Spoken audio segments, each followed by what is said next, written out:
manic mood right now. With me, I have Mr. Etep. What's up, everybody? I hope everybody's having a lovely week. Absolutely, absolutely. Also, we also have the real Ant-Man.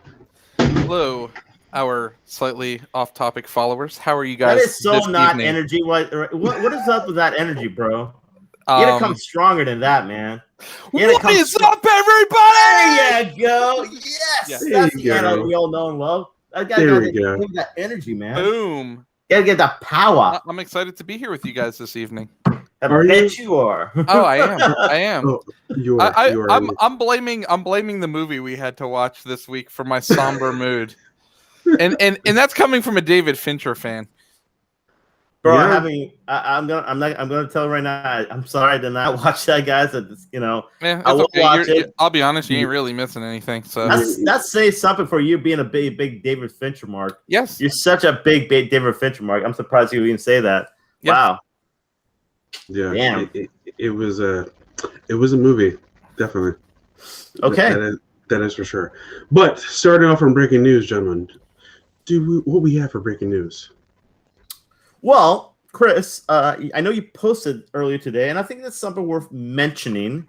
The little screenshot, because a lot of people kind of and definitely reacted to that of Sonic 2 that has Sonic, Actually, Knuckles, and Tails, and I thought that was a pretty cool.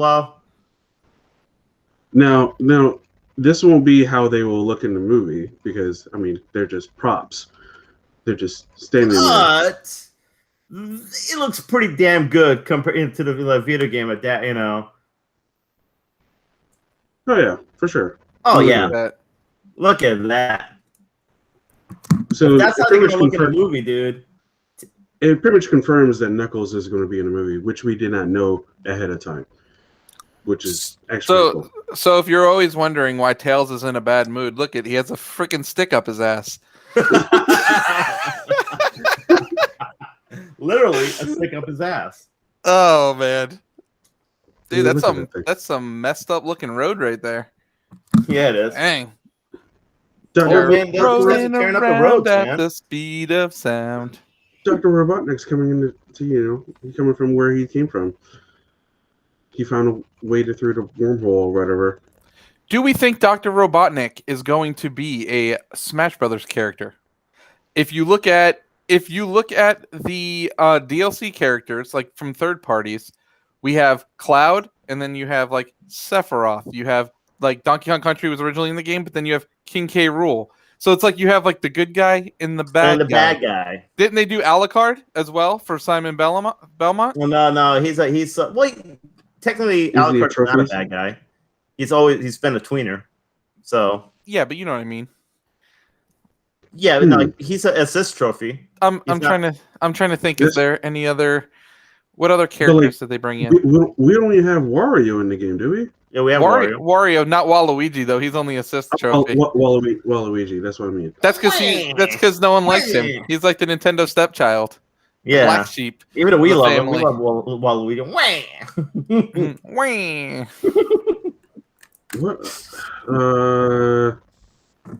I'm trying to think who else. Who's the bad guy in Metal Gear? We don't have any of the Metal Gear. No, that's like Ramon Ocelot. He's not in the game. Or Psycho Mantis. Oh, Psycho Man. That's not. He's not. That would be freaking awesome. Yes, it would be. Psycho Mantis would be an awesome character for them. Special would be screwing up with your controller. You know what I'm saying? Well, no, I don't think they would go that crazy with it. Yeah, but no. they can definitely turn do off the game in 3, 2, 1. That would be kind of cool. Or like prematurely like end the game and say, like Link wins, but then he goes back to fighting. Yeah.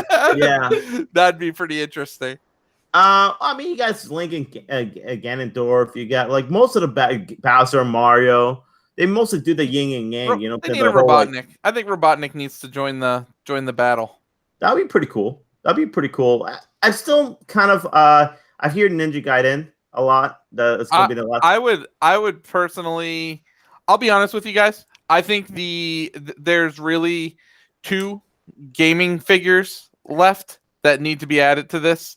Outside of the realms of like a Rayman or a Crash, but one is to represent fighting games. Sub-Zero and Scorpion should be in the game. I get that it's mature characters, so is Metal Gear. So nothing really screams to me video game fighting games than Mortal Kombat and Street Fighter, and then you could have the ultimate Ryu and Ken versus Sub-Zero versus Scorpion. Yeah, like dude, you wouldn't be able to ever have that in any other game. Like, how cool would that be? I think the only characters that you can pull off from like Mortal Kombat, like that are really iconic. I don't think you can pull off Sub-Zero because he has the spear. I think it's Scorpion. I'm sorry, Scorpion. I'm sorry. But could they use the same thing for like when you're grabbing someone? You use the chain link thing. It could always just wrap around them instead of like going into their heart. I know, yeah. I just feel Sub-Zero could definitely pull off because he just freezes people. You know what I'm saying? They can definitely pull off. They could do it.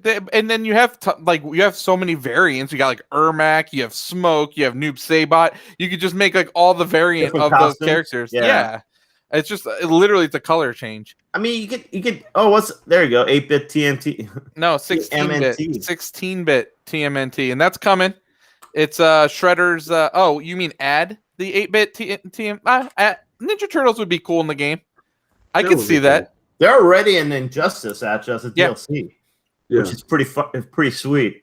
I need to get that DLC. And the other video game icon, of course, should be Master Chief, but I don't know. I don't know if that would ever happen. Or Kratos. I would love Kratos to be in it, but I don't think Sony would ever allow any of their products to go in a Nintendo game. I think we definitely have a chance of getting any Microsoft character in before a Sony one. I think Master Chief would be awesome because all of his different guns and weaponry. You know what I'm saying? Yeah. So that'd be all his specials, all his guns and all that stuff. He'll be kind of like Mega Man. I personally would love to see like some really like out there characters, like a Rocket League car. Like, how ridiculous would that be? Like, they did do Piranha Plant. Exactly, so, that's what I'm saying. Like, they could I'm trying to think of like what other huge video game franchises are. Spyro would be awesome too. Would be good. I like Spyro. I would like Spyro. Crash. Yeah, Crash. Crash and Rayman are two that I've been saying for years. We've all been saying for years. Rayman, yeah, definitely. Who like I'm trying to think of like a really like. Not a good but obscure. Conkers? I don't think they'd put Conkers in the game. No, too old. What about like I don't know? What about like Tetris pieces? I know it sounds weird, but what if you had like you know more than hold on. But listen to how you could do this. So you know how you have Pokemon Trainer, right? And Pokemon Trainer's in the background. Why couldn't you have like a kid with like a Game Boy? And then, like, he's just throwing, like, the blocks at you, and you have to, like, it'd be, like, super weird. But, no, I agree. Assist trophy would probably work better for that. It's like Pong, you know? Assist trophy, yeah. Yeah, like Pong as an assist trophy. They don't pay me to figure this stuff out, so I just throw ideas and they figure it out. Okay, if you were talking Smash, definitely Crash. That's a no-brainer. Yeah. Rayman's a no-brainer. I mean, if you want to go like something more epic, definitely Master Chief. That's another one that's definitely something that I feel like should be an DLC for Smash. If you really want to, but for Mortal Kombat, since even it's around the corner. I mean, the new movie's coming out this week, right? Friday. Yeah. Well, dude, Chris, I know you mentioned Kratos. I'd love Ratchet and Clank to be in there. That would be a really great character. Speaking about Mortal Kombat and all, I've seen I know Anthony don't like talking about this, but AEW, some AEW stars, since they work for Warner Brothers, they got a like private screening to go watch Mortal Kombat. Are they gonna have like Scorpion come out and fight somebody? No, like old WCW bullcrap. They got a private screening. Let me guess, Kano's gonna come out with Sting.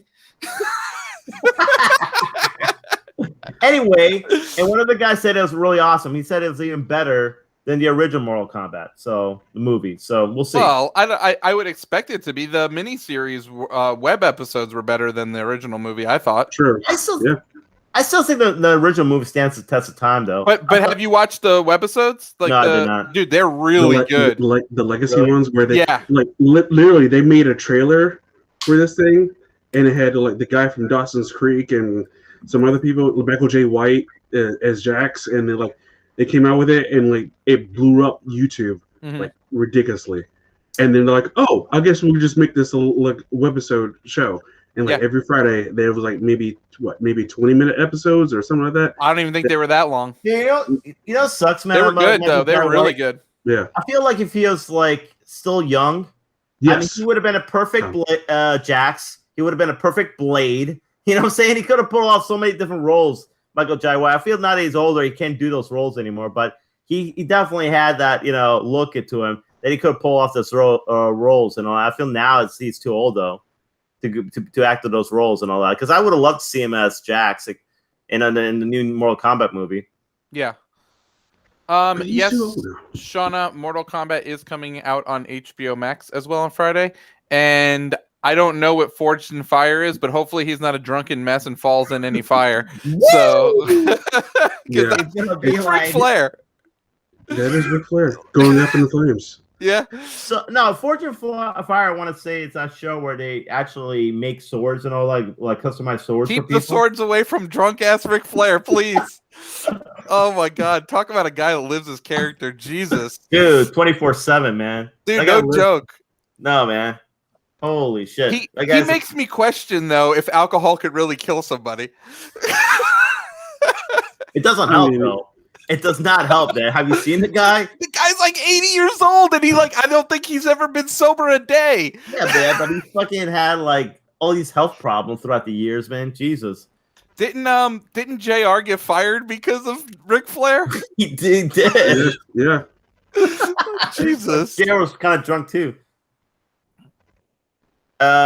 Ray Park got cast as Maul due to Mortal Kombat movies. Who was Ray Park in the Mortal Kombat movie, the original? Was he Sub-Zero or Scorpion? I think he was, but I think he was one of them. At least one of them. Hold on, let me check. He's fantastic as Darth Maul. That's probably like my like iconic role for him. Oh, definitely. Did you guys see this first 7 minutes of Mortal Kombat? I know.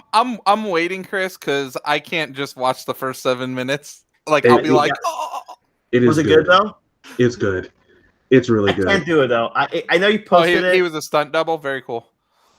I know you posted it, Chris, but I just can't do it. I can't watch because it's like, dude, I don't want to ruin it for me. I want to watch the movie. It's a tease, man. Oh, it definitely was a tease.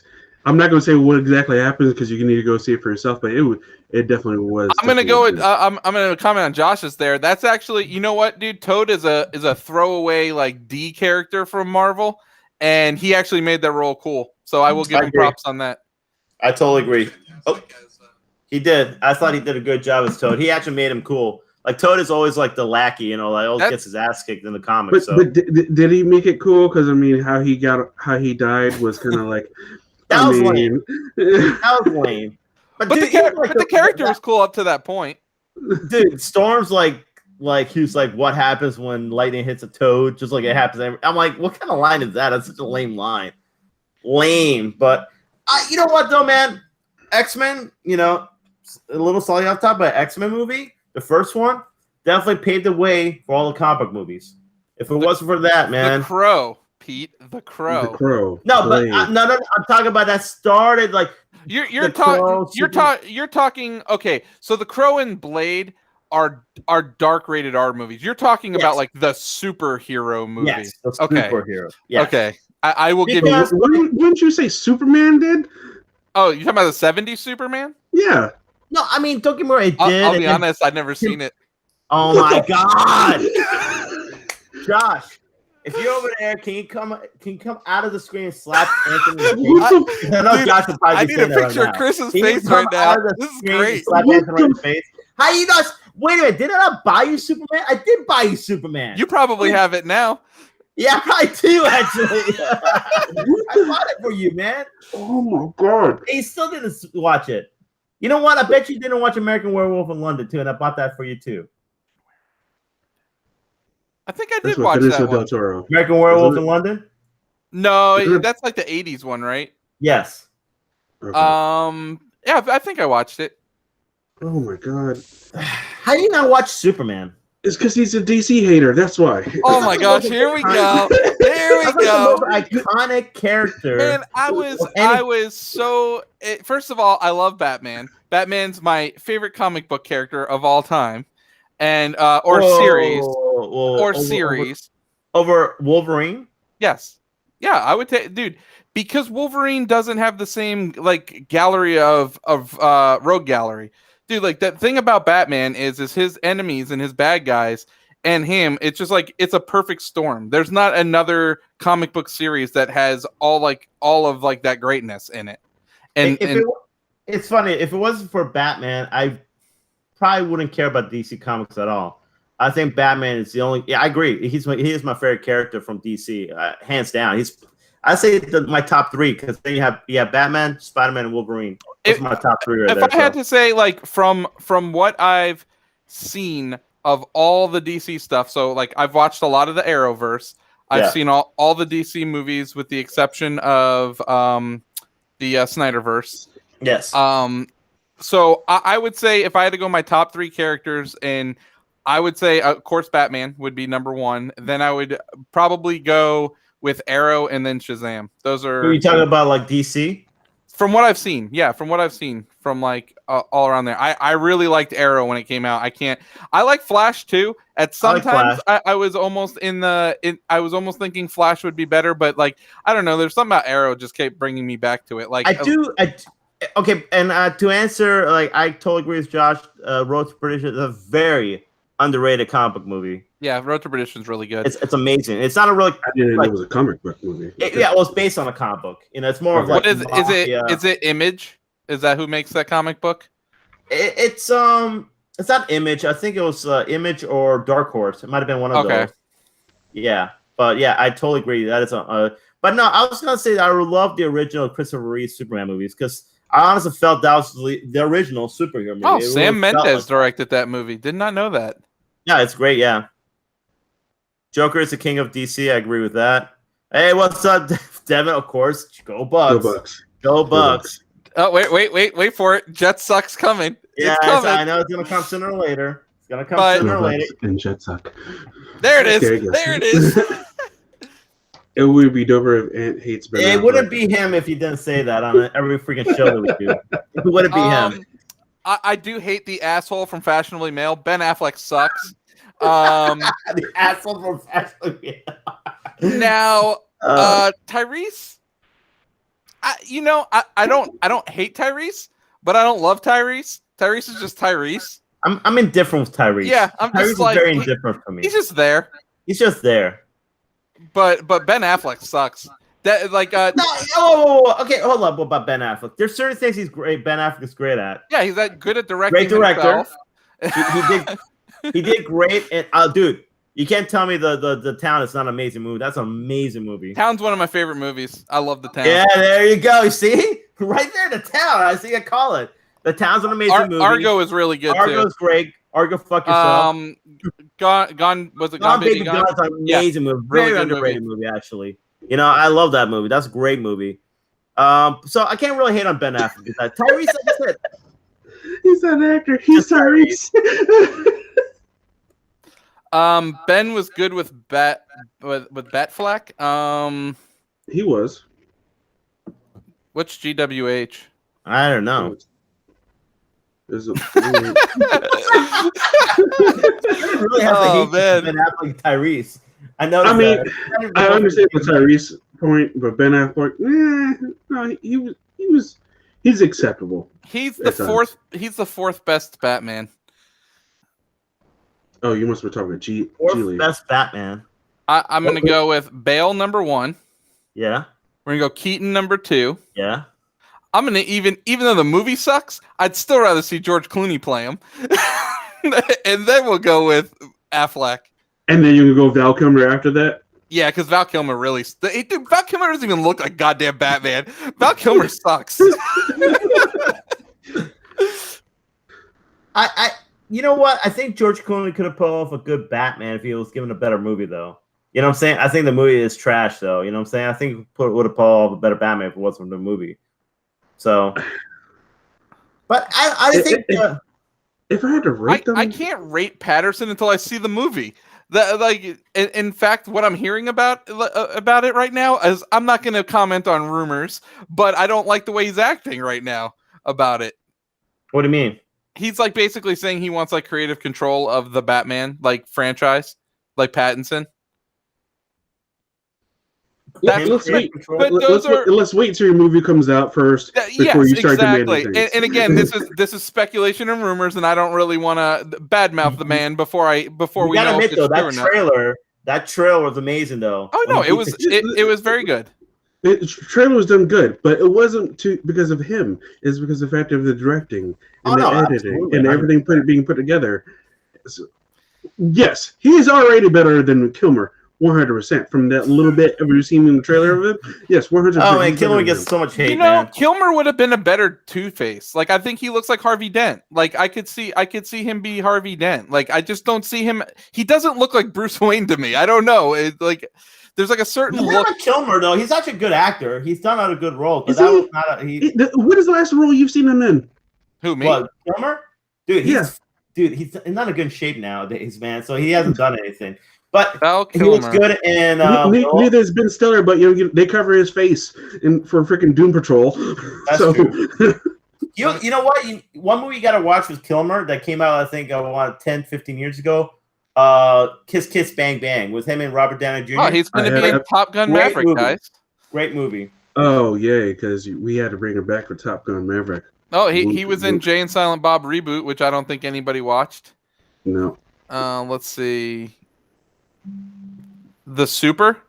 No, I don't know what that is. Nope. The Snowman, Tom Sawyer and Huckleberry Finn, Palo Alto. No, I don't even know any of these movies. He knows Kiss Kiss Bang Bang. Great movie, dude. Very underrated movie. He was in MacGruber back in 2010. Dude, MacGruber is great, by the way. I've never seen the movie. It just looks too horrible for me to watch. So good. So bad it's good. So he's in that movie with Nick Cage that everyone says is so goddamn good. I gotta watch this damn thing. Bad Lieutenant. Bad Lieutenant? Yeah. That's a good movie too, actually. It's Nick Cage at his finest. Now, I'm not gonna lie to you. If I just saw the cast, like the director's the only reason I even want to watch the movie. And the director is Werner Herzog. Yeah. So that's it. But you got Nick Cage, Eva Mendes, Tom Bauer, Jennifer Coolidge, X to the Z, Val Kilmer, and Brad Dourif. Like, if I saw that cast, I would be like, "What is this sci-fi BS movie?" What are you talking about? Brad Dourif is a good actor, so that's what you're going with, man. Yeah, that's what you're hanging your hat on, right there. Red Planet. Bad Lieutenant, the one from I forgot, from New Orleans. It's a good movie, actually. It's really good. It's definitely one of Nick Cage's did Josh just say it's hard to act without a voice? He has cancer, throat cancer. Yeah, but has anybody seen Charlie Chaplin?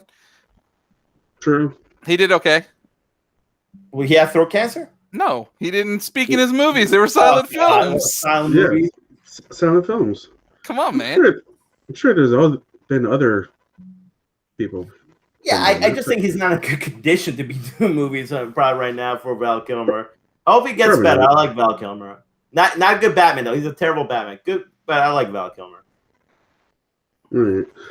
Also, as well, breaking news was we have LeVar Burton going to be guest hosting on Jeopardy coming up here soon. They should remove the guest part of that because he should just be the host.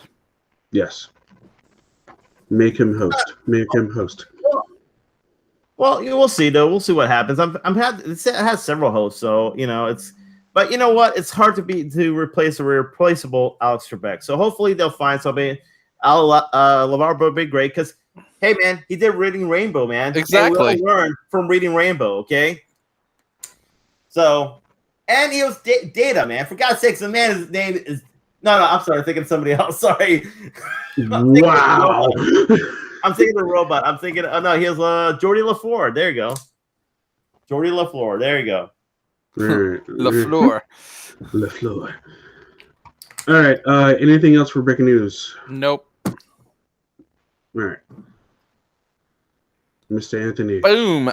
Make sure to get your 3 free games from the Epic Game Store. Deponia, The Complete Journey. Ken Follett's The Pillars of the Earth, and The First Tree. Because starting tomorrow, we're going to get 2 more games, which I think one of them's already been up here, but we get Alien Isolation, and we get Hand of Fate 2. That's some pretty big games right there, actually. So definitely go pick them up. I hear Alien Isolation's really good. I might be too scared to play it, but I'm too scared to play it. Too scared to play it. 100%.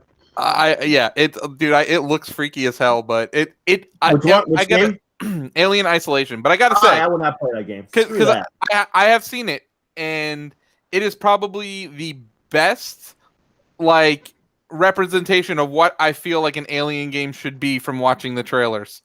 Yes. You're just literally hiding in the freaking like air vents because there's aliens chasing your ass. That is perfect. Actually, it's just one. Oh, just one alien's chasing you? Just one. Yeah. Screw that, man. I still want to play. I just gotta answer one thing though. So yes, I'm sorry I make mistakes. It's not Data. I corrected myself. I know it's Jordi LaFleur. So and I gotta say, Scriven, Michael Dorn as Worf to do Jeopardy would have been awesome. If he actually plays Worf, you know what I'm saying? You know, like plays that character and not just Jeopardy like that, and you know, be all mean and all angry and all that. What about Will Ferrell playing Alex Trebek?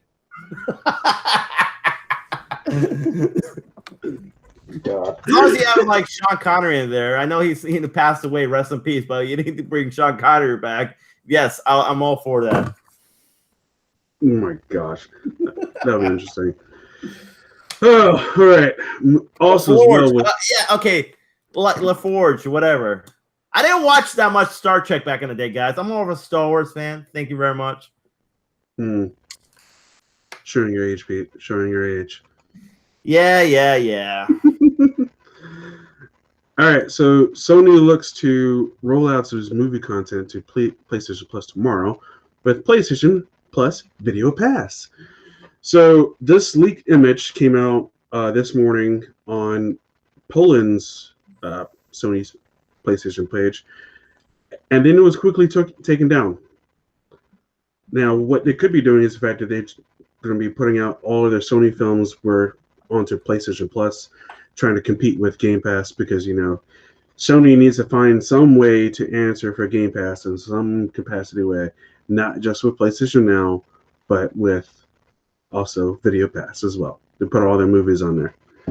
What do you guys think about this? Well, Anthony over here, the real man, when he talk, man, because he's all about Game Pass and this whole thing about, Game Pass is so much better than PlayStation, and you should buy Xbox. Game Pass better than PlayStation? What? You're not even comparing apples and oranges, dude. You know, you're apples to apples. You know, always saying this stuff. Game Pass has more value than PS Now. That's what I say. But anyways, so if they add this into their PlayStation Plus subscription, so is it going to be in their PlayStation Plus subscription or their PlayStation Now subscription? The PlayStation Plus. Okay. Because of PlayStation Plus. Subscription. Yeah. So if it's included in there, it's great. If they're trying to make you pay a premium, I don't know if that's something I like. What are you getting? Like, what's included in there? Is it just like the Crunchyroll and the Funimation stuff? No, it'll be Sony films. So like Zombieland, they showed Zombieland, Bloodsport, Venom. So pretty much all Sony's films. Spider-Man. But are those not the movies that are coming to Netflix? Which we'll be talking about here shortly. But like, okay, $60 a year to be getting the games that we're getting now, on top of getting the movies that they're coming out with. I guess the Netflix deal kind of pays for it for PlayStation Plus members. But I think it would be hard to imagine that there's PlayStation Plus members that aren't Netflix subscribers. True. And not everyone in the world uses their PlayStation or Xboxes to go and be like, oh, let me rent this movie from Xbox, or let me rent this movie I would never do that. If I was going to do that, I'm going to Vudu or going to like a movie-specific one, because I want to make sure that my movies are still available. Yeah.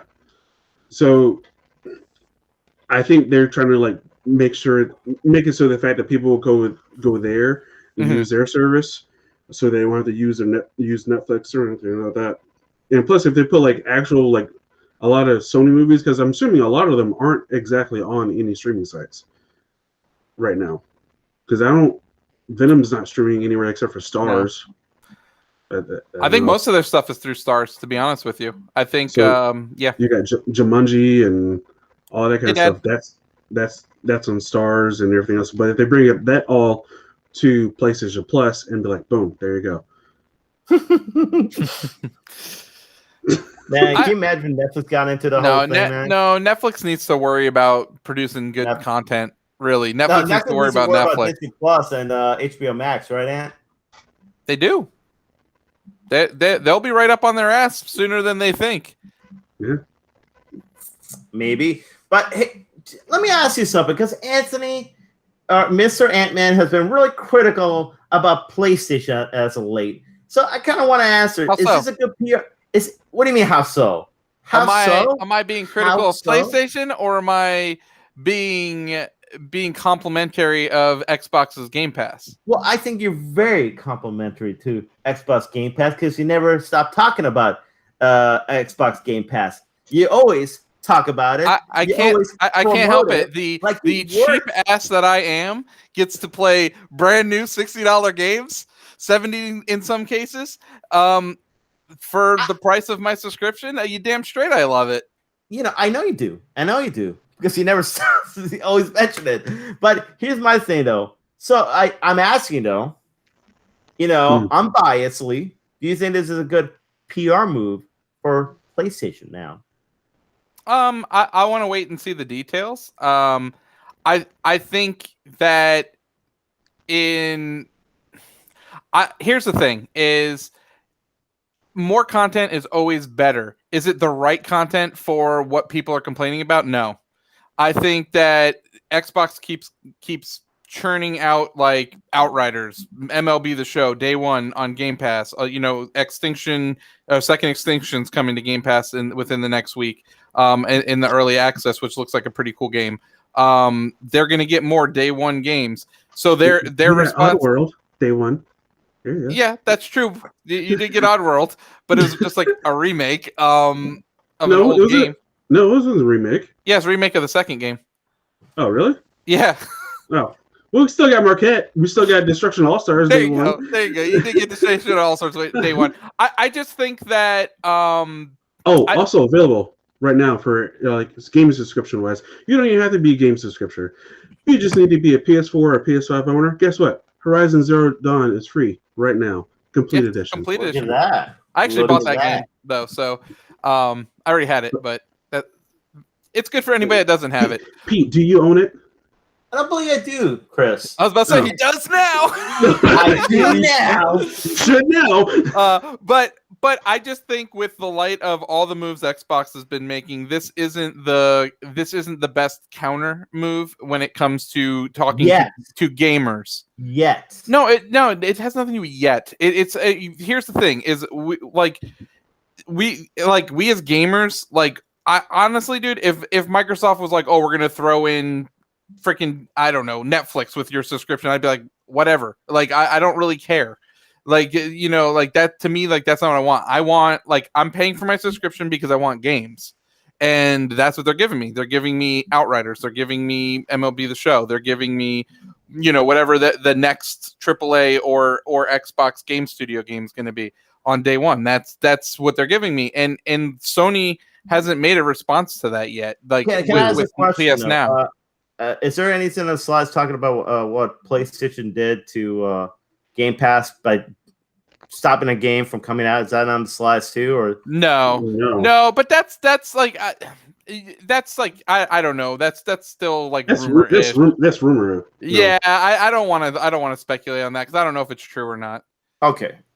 There's a document out there that says basically that that they made a marketing deal with Capcom where they can't put Resident Evil 8 on the Game Pass for at least a year. So I don't know if it's true or not. That's. I mean, I can kind of see it because the fact that's in they have a Sony deal with Capcom. Yeah, so, it's a marketing deal, which it's crappy for gamers, but it is what it is. Is it crappy for gamers? Because if you love a game, if you are actually really interested in a game, buy it at full price. But why buy it at full price when I can get it on Game Pass? Because the fact if you actually can support the company, buy it. But they're getting paid. It's not like we get games for free. It's all part of a subscription. But if you love a game, buy it full price. I disagree with that logic. If the developer's getting paid they're going to get paid whether I buy it full price or Microsoft is paying them for me by me paying Microsoft my subscription. Well, and you do realize some of these people who make these games, they have to work for that money, right? Like they actually. Okay, I'm explain this to you. Just because MLB The Show went to Game Pass doesn't mean the people that worked on MLB The Show did not get paid. Okay, that's not what I'm saying. Okay, let's put it like this. If it wasn't for that service, would you buy the game? Yes or no? For what, MLB? No, I wouldn't, because I'm not going to pay $60 for a game. Exactly. There's rest my case right there. You playing it because of the fact it's on Game Pass. You don't play it because you love it. You play it because it's available to play. Now, if you love a game, like say the fact you love Metroid, but there was an actual service where you have to pay the $60 to get it, I'm sure you would actually pay the $60 to play it. I would buying it. If it's on a subscription service, I would subscribe. I wouldn't buy it. Why? Why not have the hard copy? Because that's a series that you love. No, I love Stranger Things. I'm not going to Target to buy the Blu-ray of Stranger Things. Well, that's completely different because we know Stranger Things is never. No, but not. I mean, it's actually Stranger Things. It's funded by Netflix, completely funded by Netflix to make which that. Is a streaming service. Yeah, they put it in. That's why I'm saying though. It's like, but here's my saying, Ant. Okay, I think Game Pass is great for subscribers and all that stuff. For someone like you, okay, who has all these options of games to play. But I think when they start putting like brand new games on it, it's kind of dangerous for these companies who are making these games because, like, what if they don't have like high sales on these games? What if everybody's going? Okay, Pete. Here's the thing: is how much does the store charge you to list your game? What is it? 30%? Is that the industry standard? We'll call it 30%. We'll call it 30%. Okay. So right away, the company would lose 30%. So even if you bought a $60 game, the company's only seeing what, 40 of those dollars. So if it's on the subscription service, obviously Microsoft's not giving them $40 per game, but I don't know what it washes out to, but like with a game like Outriders, that's an unknown. You have no clue how much that they would have sold. It's a brand new IP, but I can guarantee you there's tons of people playing it. And once they take it off the service, whether that be 6 months or a year, there'll be people that purchase it then at a discounted price. MLB The Show, I can tell you right now, they make more money every year off of microtransactions, just like FIFA does, just like Madden does. So why not have a bigger player pool? Like here's the thing. If FIFA was free to play, I guarantee you they'd make more money. No. I think they would. They're going to make hand over fist money regardless. All they need to do is just come out content for it. I mean, look at freaking Grand Theft Auto 5. That's a PS3 game, still making hand over fist money, and all they do is just rolling out content. And like you got people buying $100 Megalodon shark cards just to have $8 million in the game. As Devin's typing what I'm saying, that's funny. Read my mind. Oh, that's hilarious. What did your brother say, Chris? How much full price? I think those companies see the streaming services as paying far more in the long run than buying full price.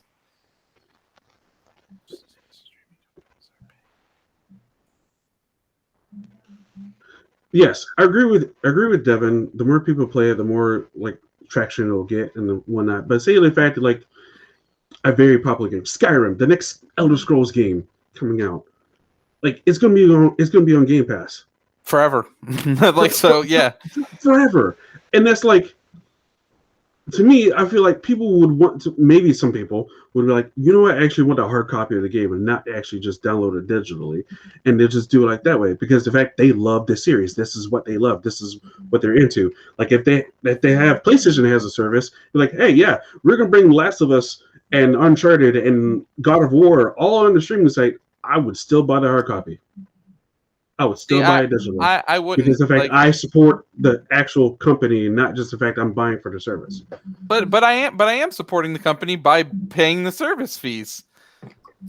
And Xbox, but No, because Xbox is paying those companies. Xbox is the middleman in the thing. Like that's the thing. Xbox is still paying out. Like, and not only that, but if you make good downloadable content, I will purchase that too. I've purchased all the Minecraft Dungeons stuff because I really enjoyed playing it. So I went and bought the DLC. I'm sure tons of people have bought the DLC for Outer Worlds, for Doom Eternal. All those are on Game Pass, but the DLC is not included in those games. So that just gives you more. Like the thing is so for instance, you release a game like Doom Eternal on Game Pass.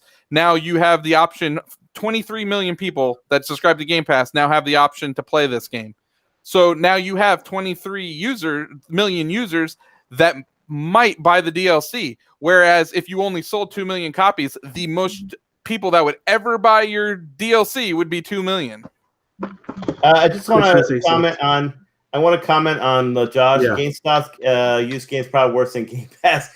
GameStop's used games, and you know this for a fact, guys. This was a horrible deal. Hold on. For consumers. Yeah, it is. It is. That's a horrible deal. And you know what? Chris doesn't hate Xbox. That's weird. He just likes PlayStation better. I'm subscribed to Game Pass, but I have an Xbox, but I'm also a PlayStation fanboy. So no, I don't hate Xbox. I think Devin likes trolling. Me and Chris, we like both systems. He just likes PlayStation more, and I like Xbox more. But we're fine. We can talk about it. We're adults. We respect each other, and we can have the debate back and forth with each other. Exactly. We're adults. We can debate it. It's fine. I don't care. Well, I'm glad we solved that dispute, guys. We didn't really solve anything, but anyways, everybody go get Xbox Game Pass. It's amazing. I see. There you go. Dude, I swear to God, we have a drinking game. Anytime he talks about Game Pass on the show, take a shot. You'll take a shot, or I'll take a shot. Let's do it. I'll take a shot. I don't have any liquor though. I'll take a shot of water. There we go. Right there. Let's pop the top Gin and off. juice, baby. Gin and juice. So that's the game, guys. If you're ever on a show and Anthony mentions Game Pass, take a shot. I mean, we've also bought used movies as well between Anthony, myself, and Devin. That's what's happening. I have boxes full of DVD movies just sitting in boxes right now. I had those too. Yeah, now Pete has them. Actually, guess what? I got them all put away, man. I got all my, Good on you, Pete. Good on you. Thanks. I figure I will never watch another DVD again in my life, so. Yeah, I'm thinking about taking them to Goodwill, or like if anyone's watching, if you want some DVDs, I'll. Oh, did we lose Chris? Yeah, I think we might have. Okay. Let's wait for a bit. Peter. I'm pretty sure he's on a pause. Oh, there it is. There you go. Okay. All right, so let's move on.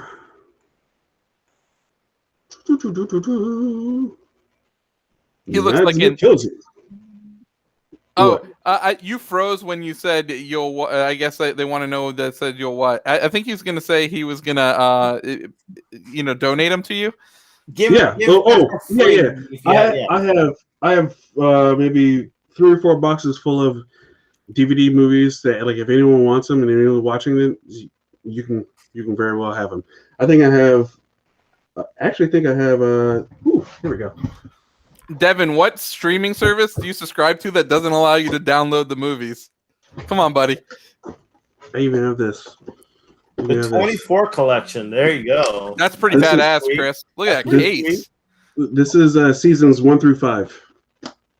Right, guys, and that could be all yours if the price is right. For the low price of free $99. Zero. $5 discount.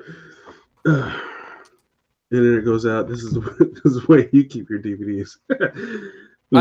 I just download a couple movies or a couple shows to my devices, and then I can watch them if I need. Disney allows me to do it. Netflix allows me to do it. I'm not sure about HBO Max. Voodoo allows you to do it. Yeah, Voodoo does. How big are the files on Voodoo? Because those like look and sound better than the other ones. I don't know. Yeah, I'm guessing. I'm guessing they're a little larger because like they definitely have better fidelity. Yeah. But Mads Mikkelsen to co-star in Indiana Jones 5. What do you guys think about this? Is he the villain? We don't know. Probably a villain. He looks like a villain. He always looks like a villain. He always is a villain. So most likely, I would say yes. That's a great casting because I think you can play a great villain. 60s or 70s is when the movie's going to take place. I believe in the 60s because didn't the fourth one take place in the 50s? It did. Yeah. Okay. Yeah. It actually maybe 70s since it's been so long since the fourth one came out. I would probably want to say late 60s.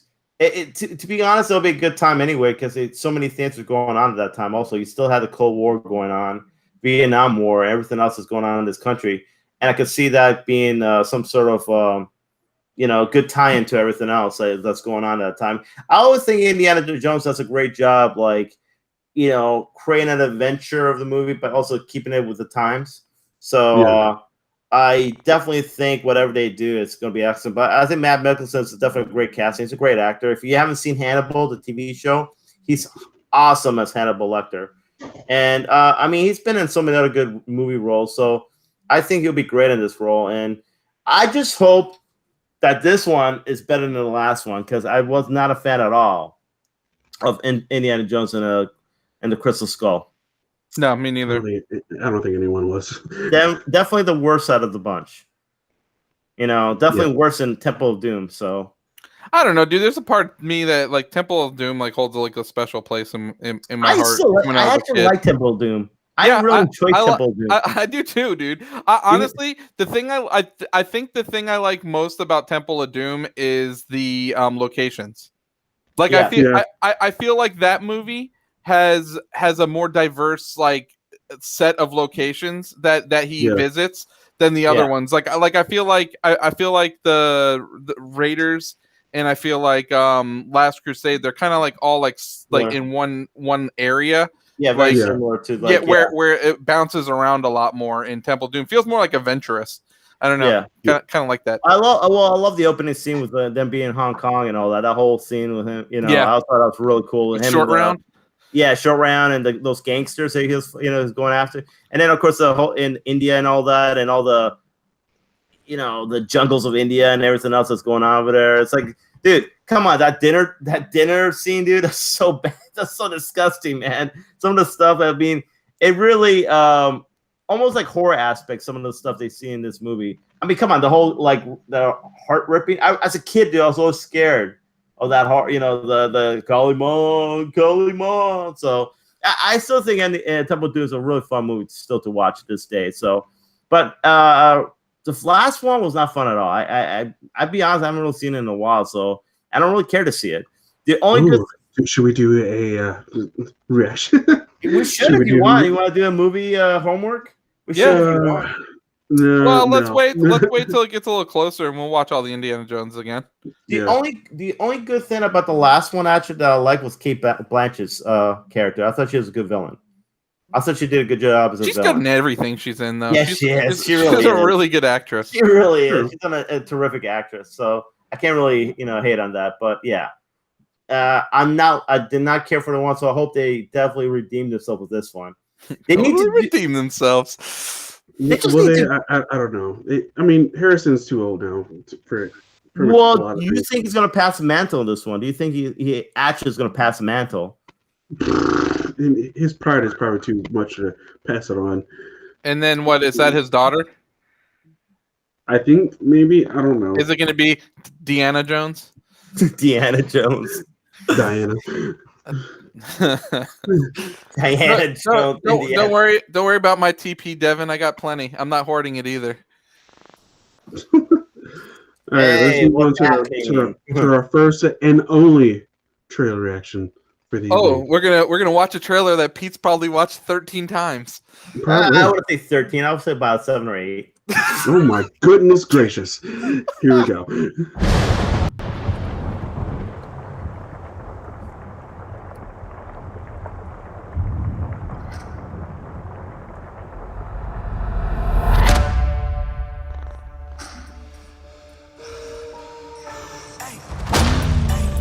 I gave you 10 years to live your life. Now you see me rise.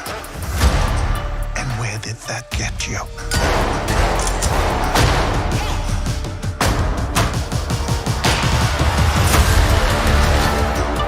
You walked in my shadow.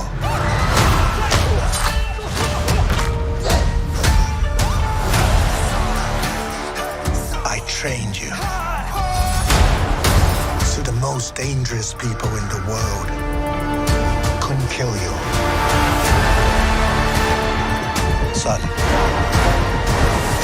it's time for you to take your place by my side. You better watch out, 'cause it's my time. That's not going to happen. It's a new era, yes, I come alive.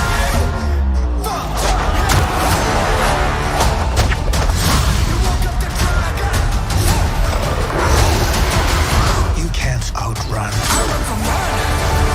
who you really are.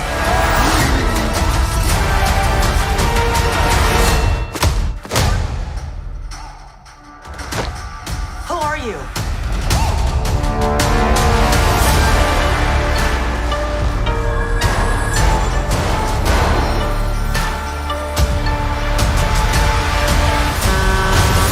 Bugger. Hold on, everybody!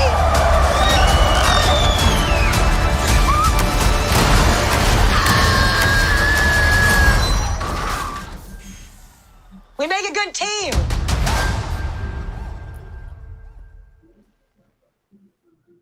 So, What's our reactions? Take Since- my money. Take since- my since- money, Disney. since Mr. ETEP has seen this movie, seen this trailer like 8 bajillion times, I'll Well, but you go first. Jillian, you know, I've seen it a few times. No, I think this is pretty awesome because I'm a big fan of kung fu martial arts movies back in the day, like Jackie Chan, Jet Li, Bruce Lee, and all that stuff. So I think having Marvel having its own Bruce Lee superhero is awesome, and it definitely has the same style as I would say some of those like Hero or Crouching Tiger, Hidden Dragon kind of look to it. And I think that if Marvel can capture this, which I think they're going to, it's going to be pretty excellent. In order to, I mean, you have to do it in a way where this is this world in the MCU, and I think they definitely have a way of connecting that stuff. You know what I'm saying? So I think to just kind of bounce off of what you just said is it does look like it has like a Crouching Tiger, you know, like those kind of like movie feel, but it still looks like a Marvel movie at its core. When you're watching the trailer, it still looks like a Marvel movie. So it looks like they've done a good job capturing the essence of both. I agree. Yeah, it does. It looks like it's a mixture of both of them in there. I mean, I'm not too familiar with the character. So like literally I'm just watching and like this is kind of like how I felt when Guardians trailer first dropped and how Ant-Man's trailer first dropped. I was like, okay, we'll wait and see. Wait and see. I'm not hating on it whatsoever because it looks cool, looks interesting, looks like he's like kind of in a way almost like a Tony Stark in a way because of the car. Well, the car thing was because of the valet thing, but like he's more of like a kid who was raised in one way but wanted to live his way in a different way. So he gave him 10 years to live the way he wanted to live, and then now his younger years is coming back to take over for kind of a thing. I mean, Donnie Yen is cooler, but he's also older. Yes. So he's not. He is not. It won't be good. The fact that they have. Did you guys notice a certain person in the trailer? The Mandarin? No. Oh, you're talking about Ivan Draco? No, not even Ivan Draco. Or Victor? Sorry, Victor Draco. Not even that. What did I miss? Yeah, what did I miss? There's a guy at the bus scene. He's sitting down, and it's the same dude that was in Spider-Man: Homecoming. What? Yes. the guy was yelling in the street, like, "Hey, do a backflip!" and he does it. It's the same dude. Really? Yes. That's pretty cool. Yeah. Did not notice that. So is this is I'm guessing that some of the action scenes of this actually takes place in New York, maybe in Chinatown, in New York. I'm guessing. Probably. I'm guessing the connection right there. Yeah, I did not notice that. I actually kind of want to notice that. I wonder if he's playing. That would actually make sense too, Pete, because it could tie into Doctor Strange too as well if it's in New York City.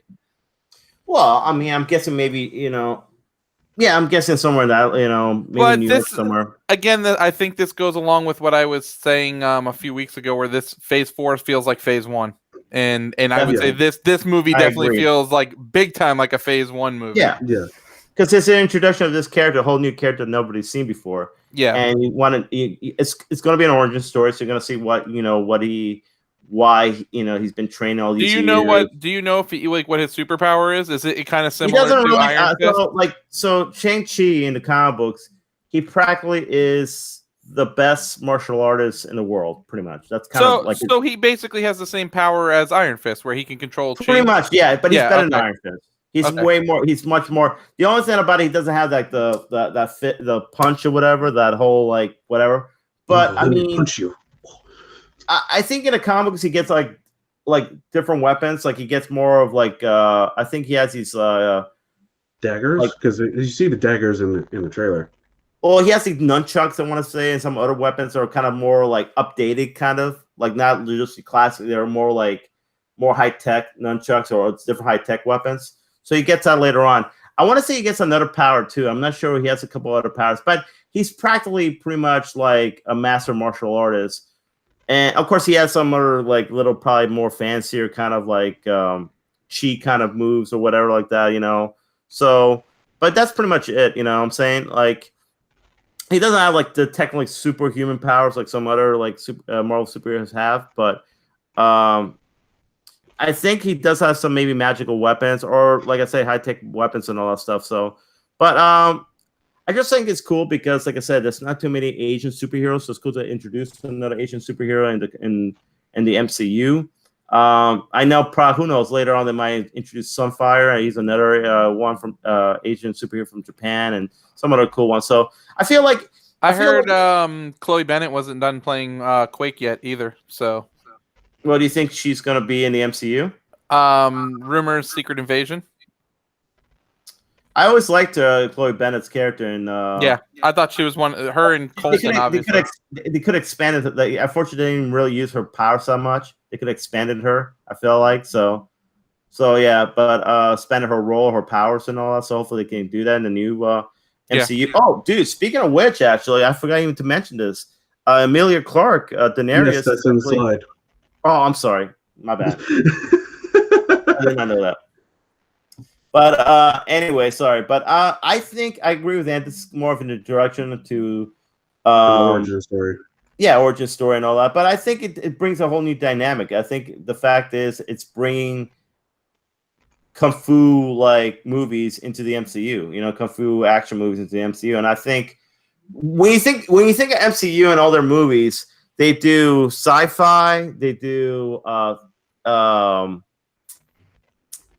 give me some other fantasy, I guess, for Thor. Ant-Man are heist movies in a way. Heist movies, yeah. Thank you. What were you saying? Fantasy, like buddy cop movies, like Thor Ragnarok. Yeah. Or even political thrillers like Winter Soldier.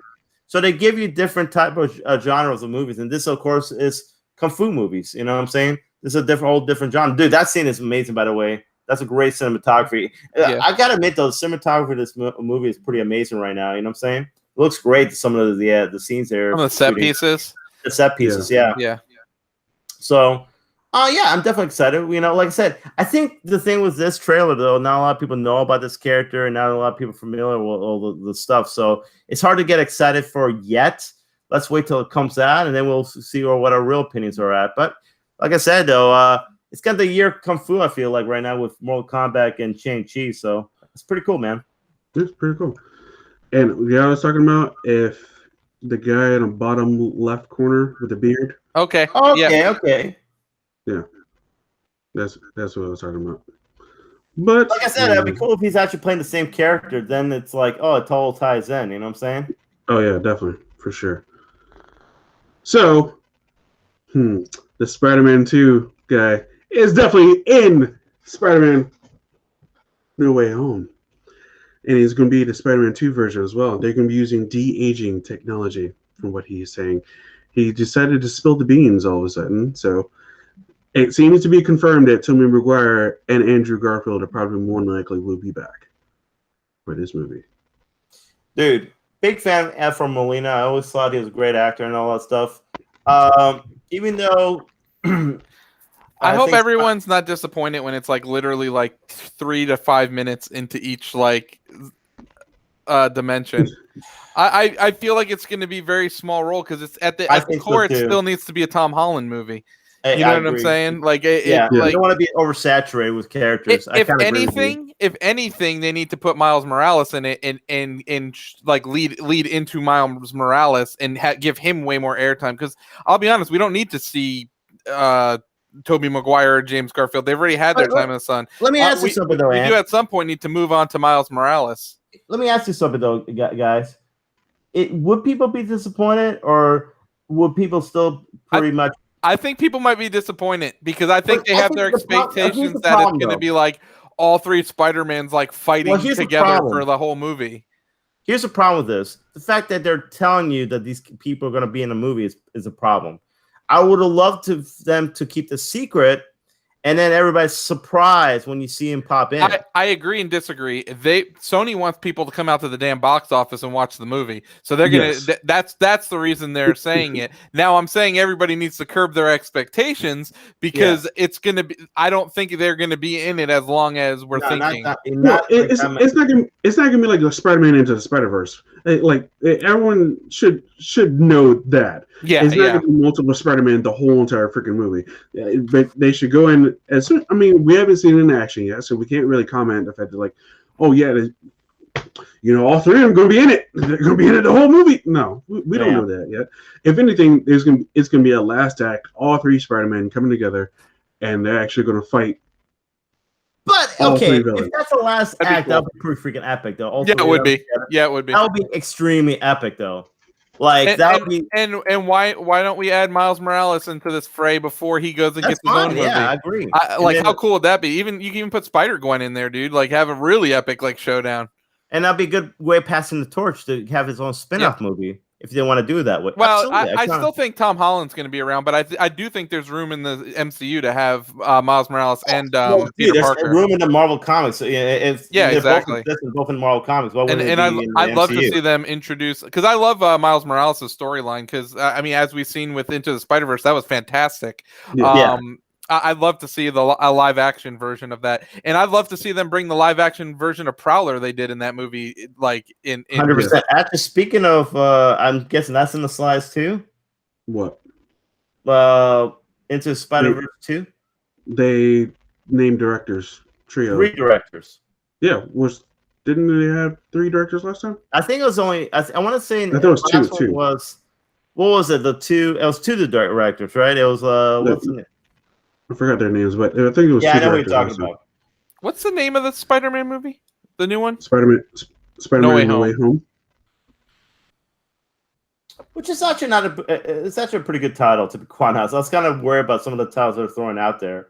I saw that some of the titles were pretty bad. It was pretty funny when they had the board. That was pretty funny. Yeah, with like all the different ones on there. Well, No Way Home, I feel like it makes sense though. Like, maybe that's why he's going to the Spider-Verse, because there's no way he can stay home because of what happened. He revealed his identity. So that's why I'm guessing they introduced the multiverse in that sense. So they got a pretty like big cast so far though. I mean, you got Jamie Foxx, you got Benedict Cumberbatch, you got or Cumberbatch, you got Alfred Molina. So I mean, they're definitely. It'll be interesting. So they can do Sinister Six. Is that like kind of what they're going after? I believe so. I mean, to be honest, though, if you're gonna have Alfred Molina, if you're gonna have Jamie Foxx, maybe Michael Keaton's Vulture, maybe who else? Maybe Mysterio, who maybe he faked his death. We don't know yet. And who we're missing? What were we missing? Green Goblin. What? No, there was one other guy that was in. We seen him in the movie in Homecoming. Scorpion.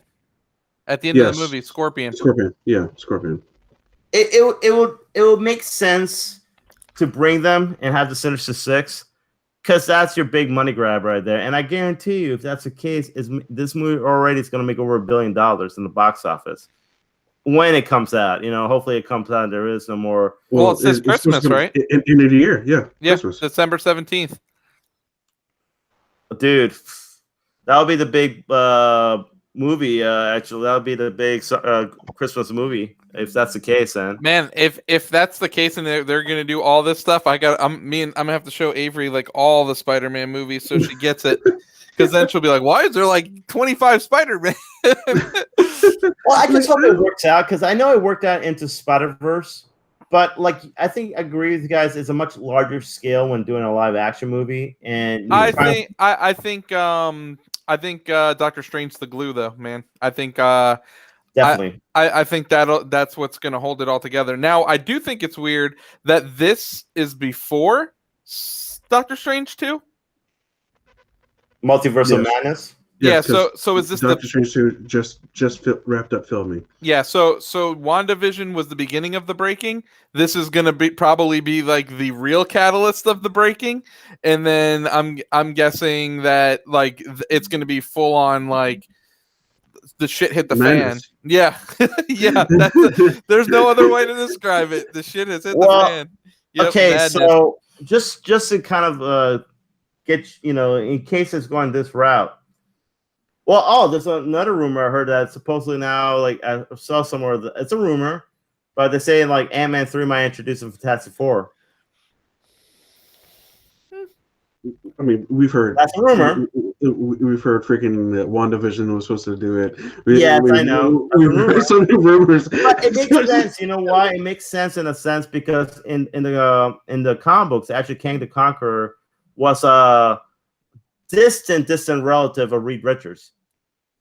Yeah, and Reed Richards is an astrophysicist, and we didn't see him I know, in WandaVision. Just saying. But I think. But no, the reason why I'm saying is like, so in the comic books, they had the huge multiverse going on, and there's supposedly all the multiverse colliding, and Dr. Doom came in there and practically took over and created his own universe, which was like it's if you ever read Secret Wars, go read it from the new Secret Wars and all that. It's a pretty. I haven't read it yet, but from the story I read, it's pretty awesome. Pretty much, Dr. Doom is a huge bad, kind of like the Thanos in that storyline. So that's why if they go in that route, it's going to be pretty awesome. So and maybe this is why the signs of things to come, maybe in the MCU. So we don't know yet, but if it is, it's going to be pretty awesome. Okay. All right, so let's move on from this, and then we're going to do this. Disney and Sony set massive movie deal, bringing Spider-Man films to Disney Plus. This is what I wanted. Does this make you happy, Ant? It does. It does make me happy. That I now they just need the Hulk, even though I really don't consider that one of the MCU movies, but that's the last. Did they not have the Incredible Hulk in the Disney Plus? Nope. Not, huh? That'll be the last one. Universal. Wow. So Disney has set a massive movie licensing pact with Sony Pictures for the U.S. that promises to bring Spider-Man and other Marvel properties to Disney Plus, starting with Sony's 2022 release slate. Okay, with the right-ranging deal, which runs through Sony's 2026 theatrical slate, also calls for Sony to run across Disney's array of streaming and linear platforms, making it unprecedented scope as it covers Disney Plus, Hulu, FX networks, ABC, Disney channels, and Freeform. Holy crap! It's good though. That's good. It's good for fans. And Hulu will gain access to a significant number of library titles starting in June. So, what was that, Pete? No, I was saying, do you think it's funny, guys, the fact that Disney decides to make this deal, like after you hear this whole like Netflix deal with Sony about bringing Spider. Do you think Disney's like, okay, you know what, we can't have that.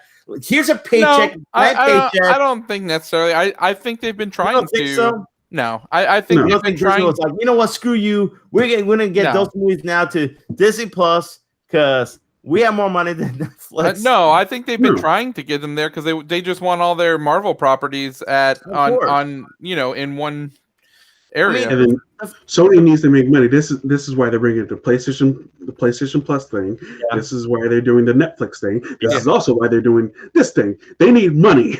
Yep, of course. and you know what though? It helps Sony out. It keeps them keeps their whole company.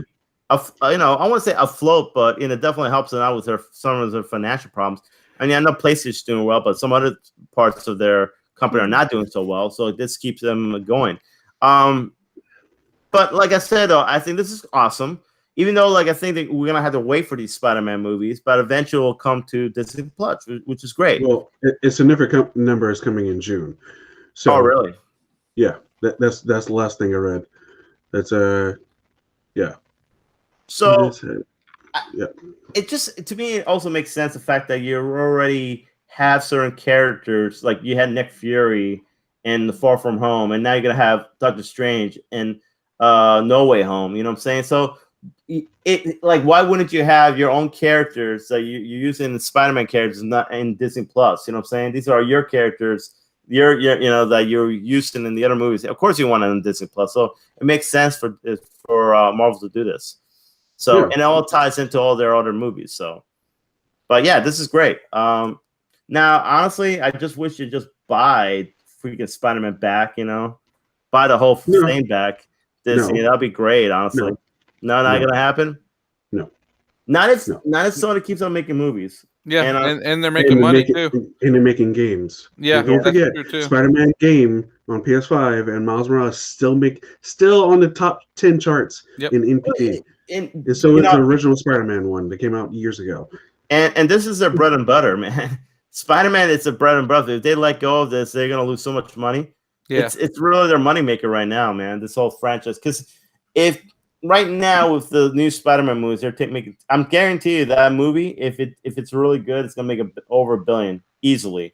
The next movie, and now if you can do a successful Miles Morales, cast a great Miles, someone play Miles Morales, that's gonna be another big movie for them. Not to mention Venom and all the other spin-offs they're coming up with. Morbius. Morbius. So it really behooves Sony to keep Spider-Man franchise for a long, long time and to be good with Disney, because like I said, though, if you have a good relationship with Disney with this, you'll still make money. You know what I'm saying? Yeah. So this is great. This is good stuff. I know we're all happy about this. Oh yeah, 100%. But I mean, I already own most of them, and we can actually this would be good for Anthony. So since he doesn't have to buy the Spider-Man movies, they will all be boom right there, and you'd be like, oh, here you go, Avery. Let's just watch all these fantastic all of them movies before they come out. Yeah. So yeah, this is great. This is a great deal for Disney fans and Spider-Man fans. Oh yeah, 100%. Now on to Flash fans. Flash starts production with multiple Batman. Michael Keaton will be returning as Batman. Also, Ben Affleck returning as Batman. Maybe Ray Fisher is returning as Cyborg? I don't know. How about Val Kilmer returning as Batman? Oh, hell no. Hell no. I see Michael Keaton, though, so that's awesome. Yeah, Michael Keaton coming back. Yeah, that's awesome. Now, will he be getting in the bat suit? That is also the question. He has to don the cowl. What if he doesn't? But this is DC, and you're pretty upset sometimes with DC. What if he doesn't? Yeah, is this the Flash movie or is this the Flash TV show? No, movie. Flash movie. Oh, with Ezra Miller? Yes. This is the new symbol and everything right here. Okay. I guess they're doing a Flashpoint Paradox. I guess they're going to do that. So the first Flash movie is going to be Flashpoint Paradox. Okay. This is kind of stuff is where like I have problems with DC.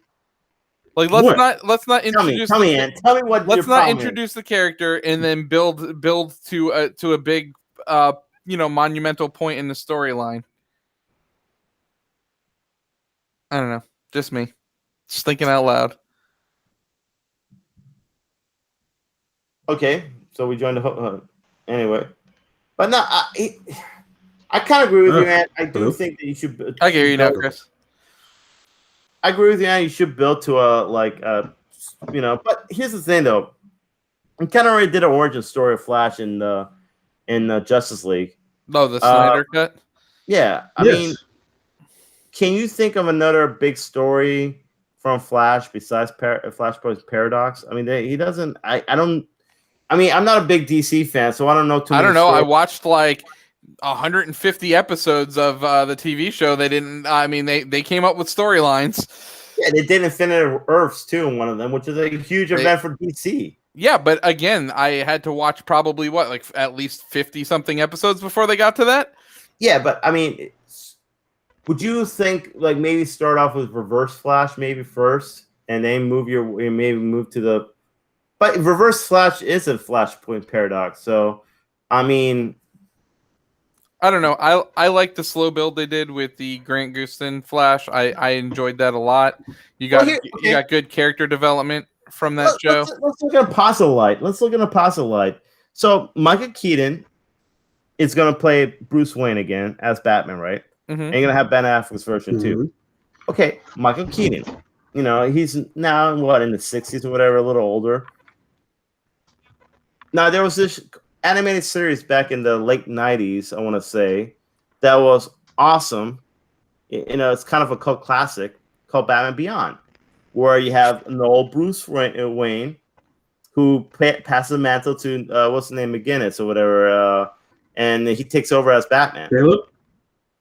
What? Is it Caleb McGinnis? Is it Caleb McGinnis? I think it's Terry McGinnis. Yeah. So,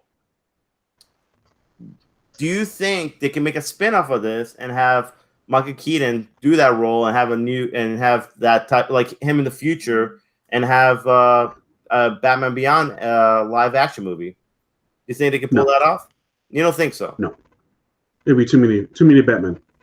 Yeah, no, I understand that. You still got Robert Pattinson Batman coming out, and it's all going to be connected. And then you have people want Ben Affleck to come back, and you are going to have two Batman there, and it's just going to be like you can add in a third one. No. So you think that'll confuse fans? So you think it'll confuse people to go like to the movies? Yes. That's a good argument. That's a good argument. I can see that. I just feel though like that would be a good way if they really want to go there. That'd be a good way to bring that, you know, and especially if you're already having two Batmans in the Flash. My whole thing is though, I love the multiverse, but I think you got to be somewhat careful when you're doing the multiverse, especially in movies, because you're gonna confuse people, you know, and that's my only thing about it. What's that? 100%. Yeah, exactly. That's what I'm saying though. Like, and that's the only thing that's worrisome about that. Hopefully you have a good plot line. Hopefully you have a good story to explain everything that's going on. Because if you don't, you're gonna confuse a hell of a lot of people. Because you can't just have these people appearing here and then people be asking, "Well, wait a minute, that makes no sense. Why is he there? Why is that there?" You know what I'm saying? So, Ant, are you there, bro? I'm here. I'm listening to you guys. All right. I have nothing to add. I have no clue what you're talking about with Batman Beyond. Sorry. You never watched Batman Beyond? I didn't. What? Yep. Never watched it. Okay. Do you not have HBO Max? I have access to it, yes. Why don't you watch Batman Beyond, bro? I could do that, bro. You should, bro. Brother. Brother. No, that's a great anime series. Maybe he'll get wet for this one. Here we go. So we got this one. Are you excited for this one? She's okay. I'm excited I'm excited for the show. She's okay though. She's okay. Never a big Daenerys fan, were you, Ant? No, I don't think her acting was that great. I didn't even really think her acting in Solo was that great either. So yeah, but that movie was not good anyway. Just saying. Yeah. I don't know. I'm definitely excited for the movie. I'm excited to see more Sam Jackson. So I like Sam Jackson a lot. I mean, it is a TV show. It's not a movie. Well, that's what I mean. Because you get the character development that you don't get in the movies. Yeah. I'm more of the TV show guy anyway, so. This is true. This is true. So now we got what? Kit Harington, his brother. Yep. And Rob Stark. And Daenerys. Emilia Clarke now. Peter Dinklage is also in MCU. Yes. Yeah. Who's he in the MCU? He's the dwarf. Remember the guy who? Yeah. No, because I remember he's in X-Men, but I was like, wait a minute, who's he in the MCU? But yeah, okay, now I remember. He's a giant dwarf. He made the. He was a giant dwarf. That's an oxymoron. Oxymoron, I know, but that's what he was. It's an oxymoron, but that's really what he was, dude. That's great. He made Stormbreaker. Let me see. Who other? Is Charles Dance in there yet? Not yet, I don't think. I could see what's the brother? Jamie Lannister. I could see him playing Gambit. As maybe Victor Von Doom. Oh, maybe or Gambit. I'd take him as Gambit. He's too old to play Gambit. You think everybody's too old, Pete? They are, dude. You gotta have young actors, man. You can't have old guys playing these characters. They're too old. True. I mean, Von Doom will be more reasonable because he actually is a ruler of his own country, so makes more sense. And who's Ramses Bolton gonna play? He already was in MCU. Remember the Inhumans? Yeah, he was an actor. It was pretty bad. That's not the MCU. Yeah, that's retcon. That's never retcon. That shit does not exist. Does not exist whatsoever. Get it out of here. Get that shit out of here. Well, that guy should never be. Well, he wasn't really a good guy, but he needs to be more of a scumbag. Like that's the only role that guy could ever play. Ramsay Bolton. How about Theon Greyjoy? Is he playing anybody? Not yet. No, not yet. That could be the new Toad. I do think it's funny though that they grabbed a whole bunch of like actors from that. Game of Thrones. Well, I mean, yeah. I think really when you think about it, they're. Well, the good thing about that they haven't been typecasted so much so where like they feel like they can never get any other movie roles. You know what I'm saying? Yeah. Yeah. But and the funny thing about it is when you think about it, they're all kind of similar roles. Like, isn't Sophie Turner in Dark Phoenix and isn't Maisie Williams in like New Mutants? So that's kind of funny too. Yeah, it is. Yeah. So Kit Harington is going to be Black Knight in Eternals. So, like, he's already playing a knight in that. And I think Emilia Clarke from, like, I know Secret Invasions, she's probably going to be the Skrull Queen. And she was, like, the main antagonist in the comic books. So it's funny. She's going to be the queen in that as well. And then Peter Dinklage was, like, the big dwarf, whatever, the giant dwarf. And... And what was that? Who was the other one? Rob Stark. Well, he plays like what? I think Icarus, who's one of the leaders from the Eternals. So I mean, that's kind of a different character, but still, it's just funny though how they're all kind of like somewhat playing similar roles in this one in the MCU. Did they ever say who they wanted Millie Bobby Brown to play? Because I heard she wants to be in the MCU. No. I know they said it was going to be the daughter of Reed Richards and Sue Richards. Oh, okay. Yeah, she wanted to be Dakota or something like that. I forgot her name, but I'm not sure though. I'm not sure. That doesn't make sense because she's literally almost 18 years old now. I think that girl, man. I mean, she's not a girl anymore, so it wouldn't make sense for her to be the daughter yet. Even though, like, and I'm pretty sure they're gonna have to do an origin story of Fantastic Four. They're not gonna be already married, have kids. So, yeah, I'm not sure that's gonna happen. So I have a question. Yes, for both of you. When do you think the Skrulls came into the MCU for Captain America, right? Oh, Captain Marvel, right? Yeah, but that predates everything except for Captain America, though. Okay. Yes. I found something that may interest you guys. Let me know if you can listen to this. Can you hear it? So we are rewatching The Winter Soldier today, because of course we are. And we're just getting to the part where Natasha and Steve and Sam are being introduced to a not nearly as dead as he should be Nick Fury. And I say to my wife, now is that Nick Fury or is that the Skrull Nick Fury? And she says, well, no, it wasn't a Skrull Nick Fury until Far From Home. No, that was the first time that we found out that it was a Skrull Nick Fury. It could have been a Skrull Nick Fury long before then. In fact, we know it was a Skrull Nick Fury long before then. Because in Captain Marvel, Nick tells her that he can't eat toast that's been cut diagonally. He's just got a problem with it. And he does exactly that at Clint's house in Age of Ultron, which is the movie that comes right after Winter Soldier. She feels like she has to go back and rewatch that movie now. I hate that all of these new Marvel shows are making us want to go back and watch the movies. Wow. Okay, say that again. What happens? What happens in Age of Ultron? Nick Fury in Captain Marvel says that he can't eat his toast cut diagonally, right? Diagonally, yeah. So in Age of Ultron, when they're at Clint's house, he cuts his toast diagonally. Do you think that they already planned this out? That they're already kind of looking at that and they're kind of like already planning it out? I remember back in like 2016, they said that they had it roadmapped out to 2029. So No, I do remember that. Well, here's my question though.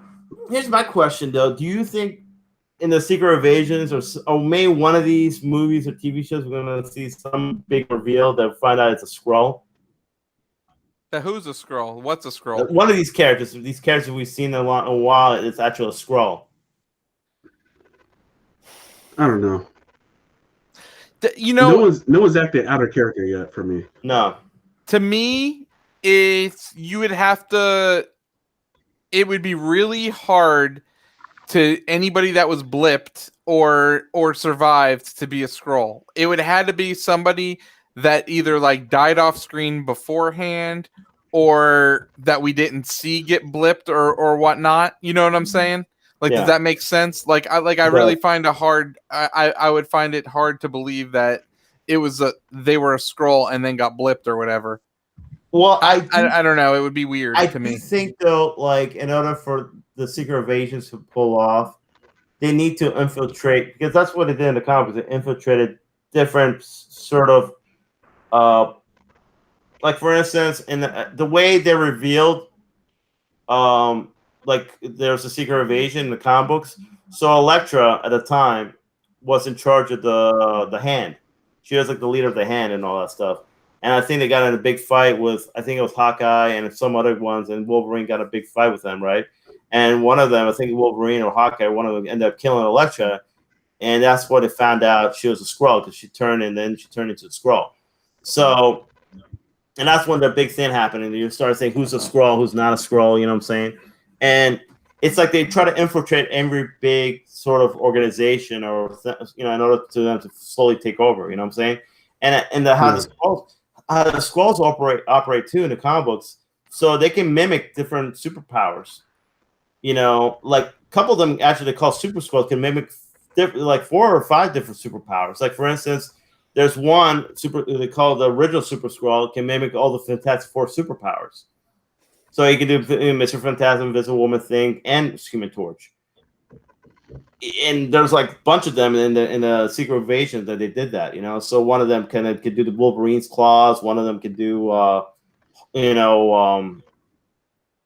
trying to think of what other ones made the Spider-Man webs or whatever, things like that. So now I do think that they're gonna have a tough time telling the story in 6 episodes. So we'll see. Yeah, you're gonna have to do probably like 8 or 10. No, it's 6.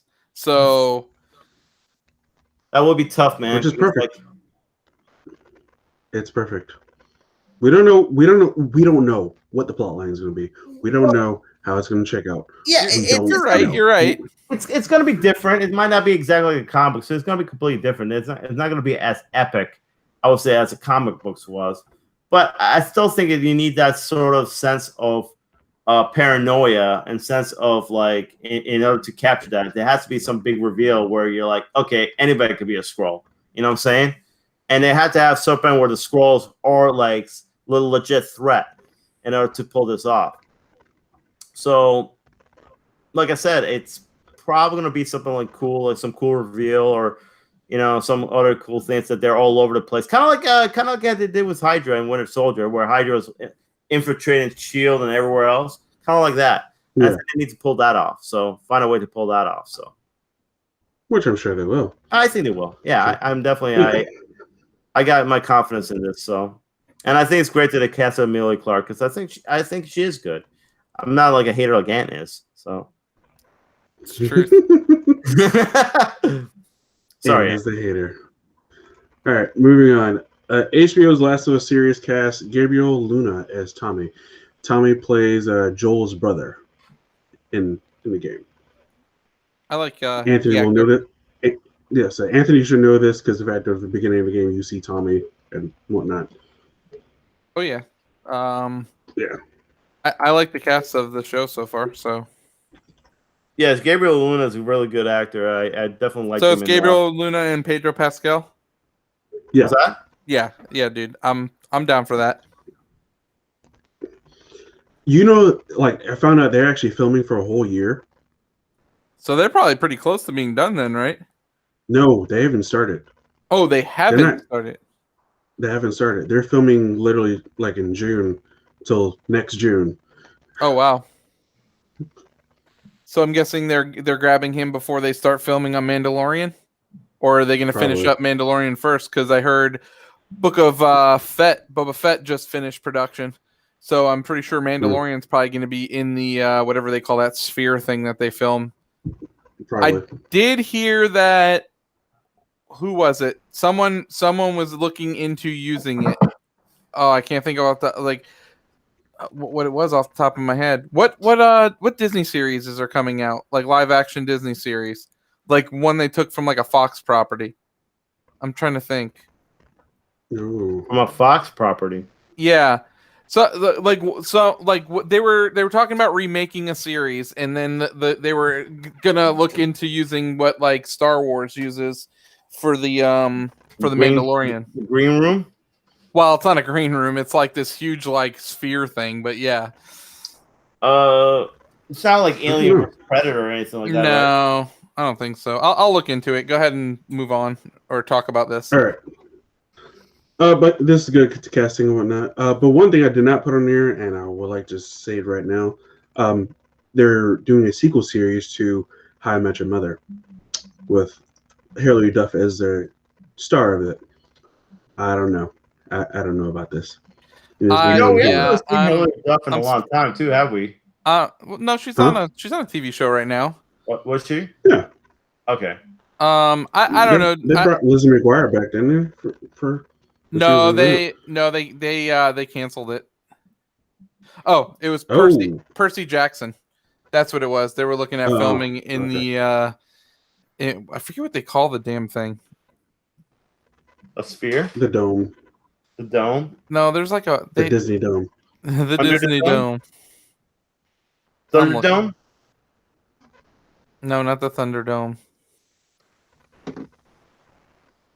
It's the rig. The rig. Oh, the rig. So that's close. what they call it. So close. That thing's cool, man. Have you guys watched the making of Mandalorian? No, only you do. Yeah, probably. But it's actually really cool, the room, the way they have that thing set up. It's like really state of the art. How much money it cost to build that thing? Yeah, hold on. No matter what it costs, though, you got to think of how much they're saving from having to do on travel. Yeah, of course, on set, like or on What do they call that? On site or on set? On site. Yeah, they have to be saving so much money from bringing crews on site. No, I can imagine. But can you imagine though, just like how big is that place? Because you think about the fact like this. You go from episode one in Mandalorian season 2 to episode 2, where it's like snow. You go from desert to snow, to a snow area in a cave. Like how big is this place? So it's 20 feet high.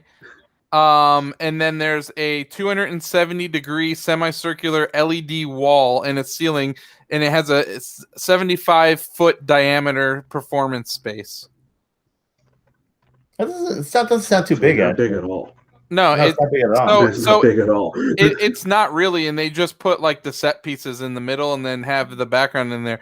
It's just really cool how they can get like natural lighting in there because it looks like they're filming on site, and it's crazy that it's all inside this like little I wouldn't call it like too little, but this is like a really.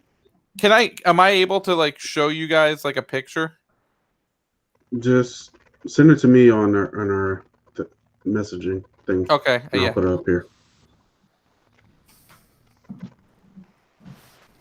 in our group message. I'll put it up here.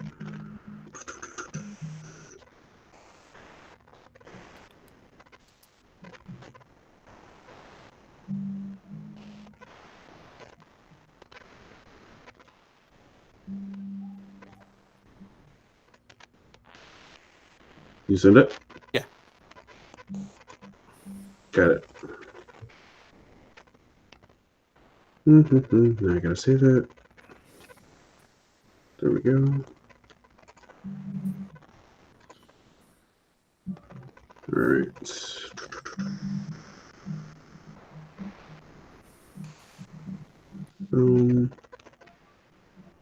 Uploading. Come on, 90. There we go. So if you could see there, that's in the room, and you can see like the up towards the top where like it meets onto the ceiling, and you can see like the set lights and stuff like that. Like, but like it really looks like the guy's sitting in the middle of a desert. It's amazing. Yeah, that's pretty cool. And those are LED. That's an LED wall. Yeah, it's an LED wall. I wish I could do that on my walls at my house. So I'm just like walking into the clouds.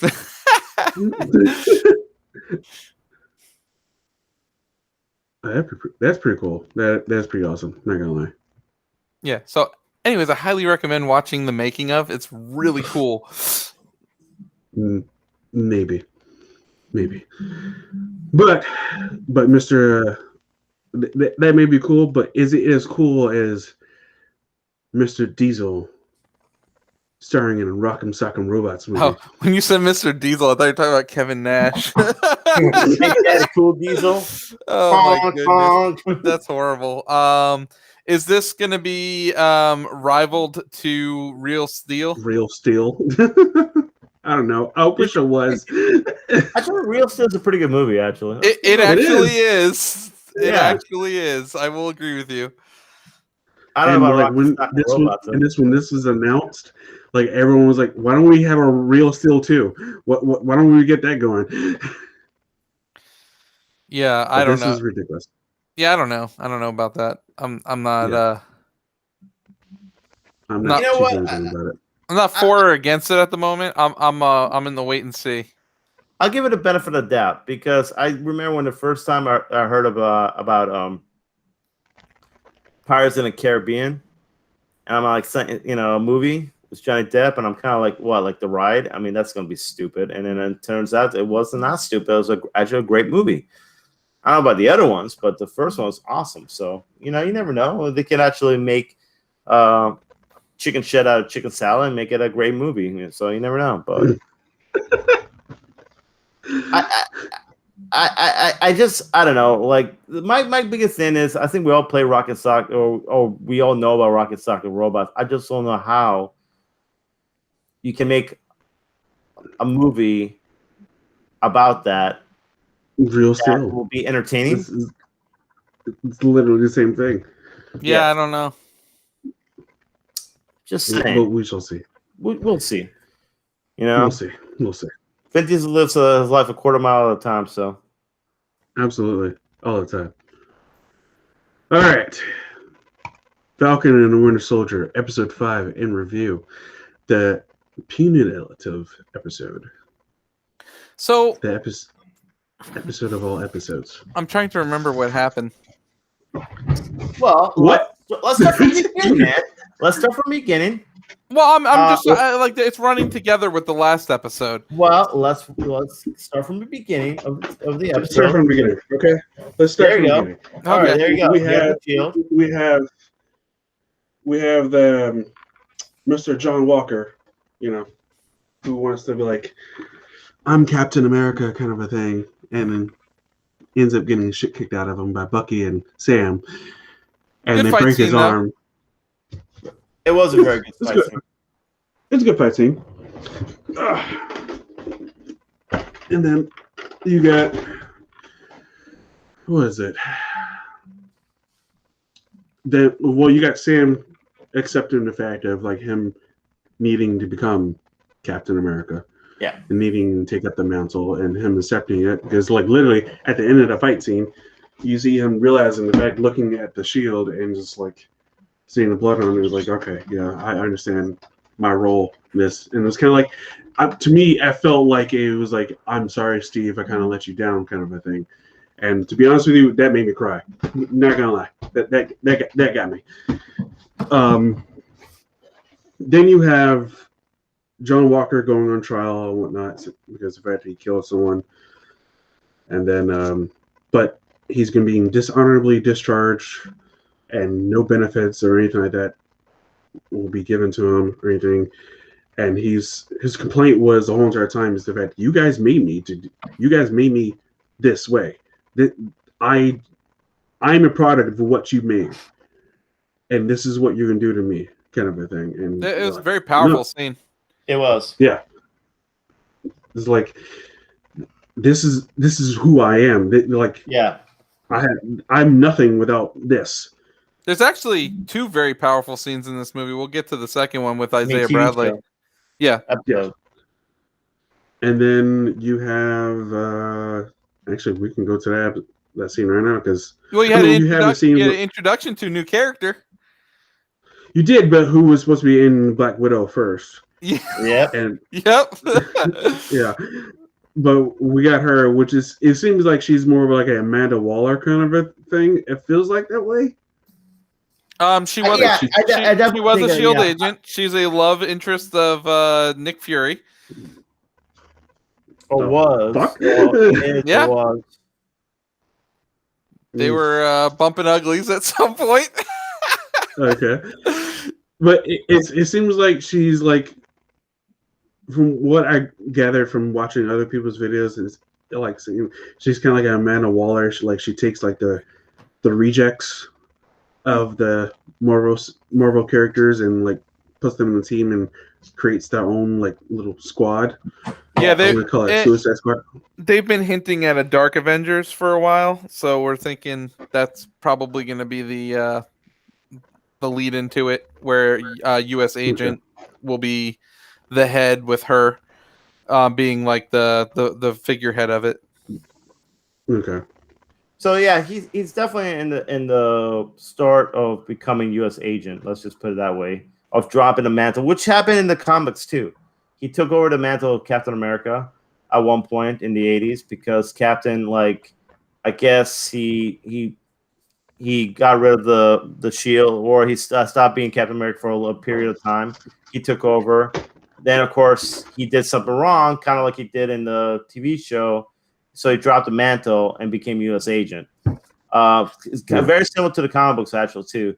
I gotta want to say, admit though, there was a powerful scene in the courtroom.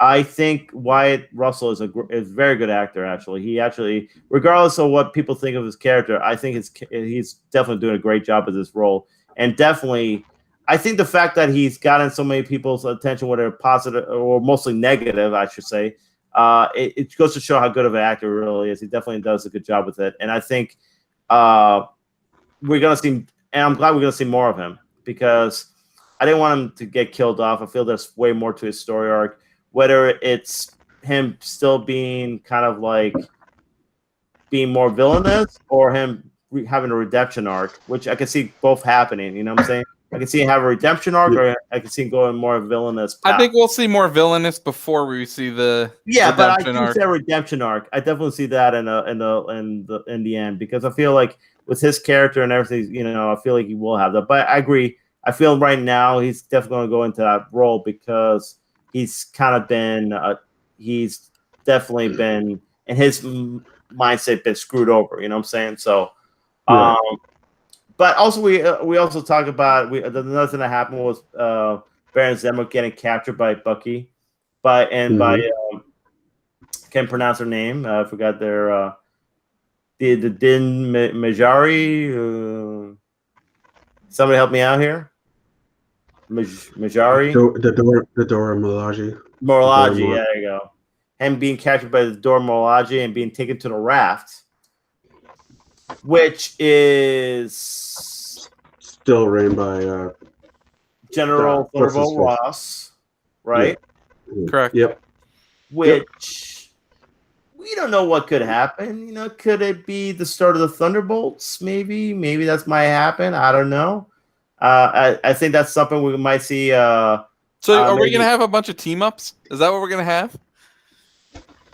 Maybe. Man, bunch of factions. What is this, wrestling? We have the NWO coming out.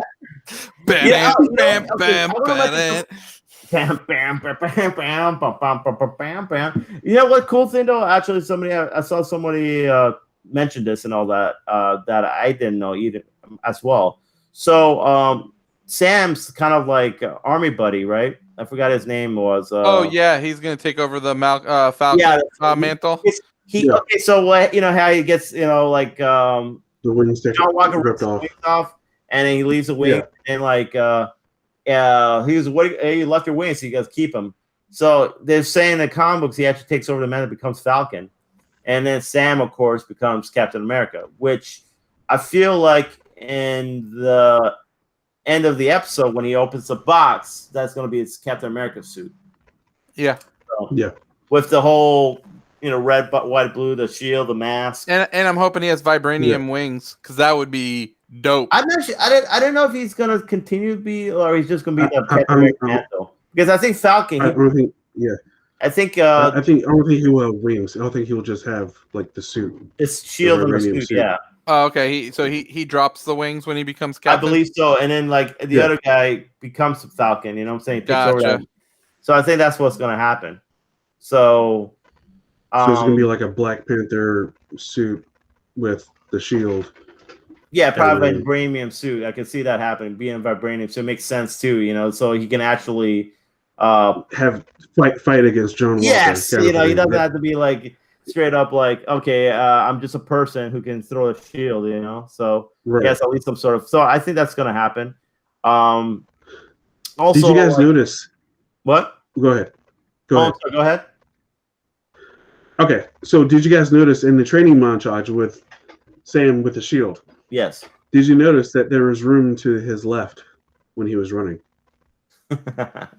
I didn't. That's an awesome throwback, though. Yeah. On your left. That's awesome. Yeah. So I noticed that. I was like, wait a second. I'll rewind that back. I was like, son of a bitch.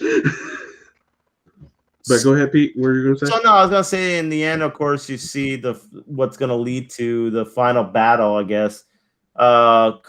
Was it Carly, right?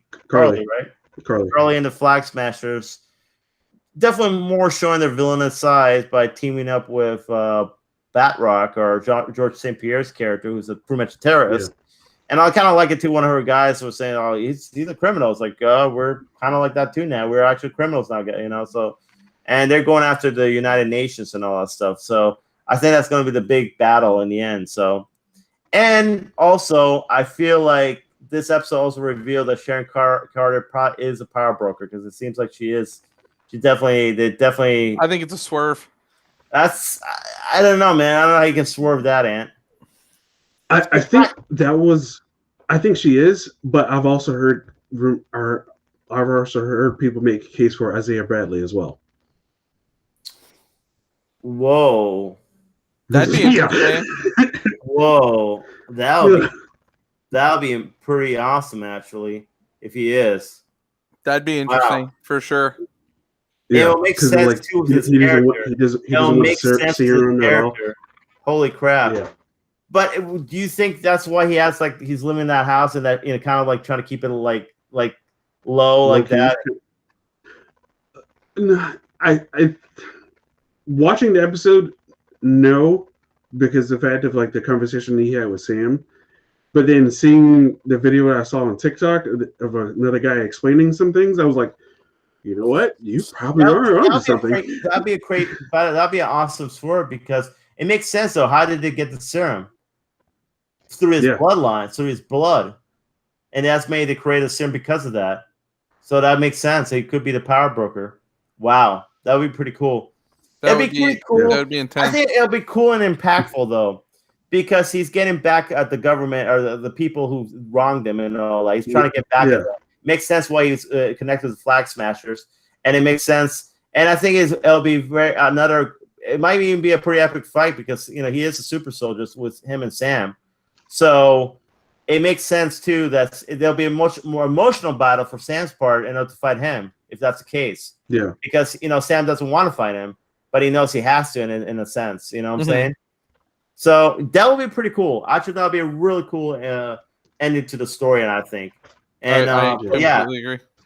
That would be a much better ending to the story than Sharon Carter being the power broker. So I hope that is the case, actually, because that would be a really cool way to tie everything together. So that'd be very interesting.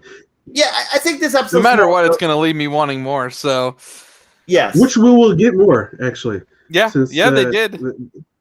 There's going to be another season? Yes, more than likely.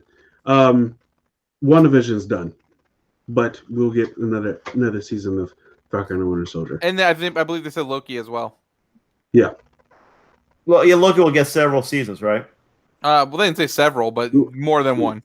More than one. Since they submitted for Emmy nominations, Falcon and Winter Soldier was a drama series.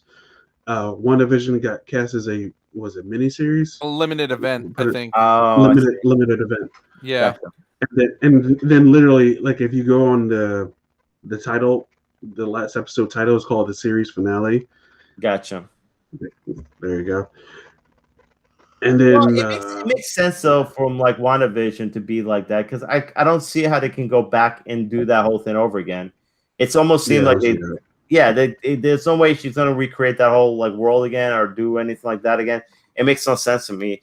And the fact that she has a major role, I think, in Doctor Strange, I think her character is gonna have a major role in the MCU later on. So, but it makes sense to have more of a series with Falcon and Winter Soldier because it seems like Bucky and Falcon are just starting their whole kind of like being together and being kind of like the new like Captain America, or the new kind of like going out there and taking care of like all these terrorist groups or things like that that's going on in the world. So it makes sense to do another series, another season of that. Same with Loki. I think it makes sense to continue that series too. So but definitely this is a setup to the next episode. This episode wasn't like anything crazy happened. It's just more of setting things up to the next episode, to the big finale. So. Yeah. Also, but it was still a good episode. Oh, very good episode. Yes. Also, in Disney Plus rumor mill for Marvel shows, did you see the rumor that Wolverine might be getting an anthology series, which would be fantastic? I did see like sprinkles of that, like one headline of that, but that's about it. So basically, what the rumor is instead like. Well, they'll still introduce him in the movies, obviously. But what this is going to allow them to do is introduce like his history, but they're going to take like certain periods of time, like and show him like what he was doing. Like for instance, at the beginning of, I believe it was the Wolverine, where he was back in like Korea or whatnot. But they'll like, expand on his past. Like so, one season will be like in the 60s, one season will be like in the 70s. So like they'll and then like I'm sure they'll flash into his time at like Weapon X and stuff like that. So and that's how like we'll get a whole lot more Wolverine really than anybody else. But that's fine because like Wolverine's really one of the cooler like Marvel characters. Right. So that'd be pretty cool. Yeah. I think that in order you gotta introduce him in the movies before you do that in a TV show because I feel Wolverine is too big of a Marvel character just to be in the Disney Plus TV show. You know, I feel like it's okay to do that. I don't know. Yeah, I think really anything's on the table when it comes to streaming anymore. I get it, but Yeah. I mean, it's Wolverine for God's sakes. There people Don't matter. pay money to Wolverine. You know what I'm saying? Yeah, people pay money monthly to watch They their pay Disney money- Plus Pete. Yeah, exactly. But they'll pay money for both movie. They'll pay money for everything. Wolverine's a huge character too, and I feel like you had to choose a movie first, so it's just more epic. I feel like so. I don't know. That's my take on it, but you never know. I think the rumor mill in DC and Marvel TV, stuff is always crazy though, because they always have all these different rumors. So we really don't know. I think sometimes they put it out just to get people talking. Yeah, of course they do. That's exactly what they do, Ant. It's clickbait, Ooh. man. You want to hear about this clickbait? I got something for you. Oh, All right. let's hear. I like clickbait. I know Anthony's gonna love this. Marvel Studios is eyeing Zack Snyder for a Ghost Rider. Oh no, I don't like that. I already said I'm out. I'm out if that happens. I'm gone. I'm done. I'm moving over to HBO Max. Oh God. Let me ask you something, Ant. If let's say Zack Snyder was to direct a movie, you don't think it'll be good? I'm gonna go into Army of the Dead with an open mind, guys, and then I'll talk to you guys after that. I think Marvel. Snyder wants a Snyder cut. I won't watch the Snyder cut. Nope, not I think happening. Marvel and Kevin Feige did a good job having directors, but kind of going through doing their type of movie. You know what I'm saying? At this point, I'm not watching the Snyder cut just to prove to your brother that I'm a bigger hater of Ben Affleck than he is. when you have said on this show the fact you will watch the Snyder cut once the hype dies down. Guess what? The hype died down. We're all in Mortal Kombat now. It didn't die down yet. I gotta give it a little bit more time. No, you're just not gonna watch it. That's all. No, it'll happen, Chris. It will happen. I just gotta find 8 hours of my life to watch it. 8 hours of your 8 life. hours of your life. 4 hours, man. sir. 4 hours. I know. I'm kidding, guys. I will drive up there and just be like, Anthony, here you go. There's popcorn. We're gonna sit down and watch this movie. If you drive up here, Chris, I will watch it with you. 100%. You heard it first, guys. If you see Chris in Georgia visiting Anthony, Ant will watch. I mean, we are covering the E3, so I can make that drive. There you Let's go. There you go. Come on, Ant. All right. So we can't wait for episode 6 coming on Friday. I'll be waking up at 3 o'clock in the morning to watch it. Oh man, yeah, I forgot. I had to wake up 3 and go. Oh damn. Okay. Yeah, that's what we do until 7 weeks, and then 7 weeks later, we got Loki. Yeah, and I'll be waking up 3 o'clock. Oh yeah, there is like a gap, isn't there? I forgot about that. Yeah, 7 weeks. You're not gonna wake up to watch Bad Batch? Okay. I wouldn't either. I wouldn't either. I love Star Wars cartoons, and I wouldn't either. But I gotta tell you, I've been watching. Before we go into this, I've been watching. Well, I know we're gonna talk about what we're watching. I'm watching Rebels, dude. Finally seen the backstory episodes of the Darksaber, dude.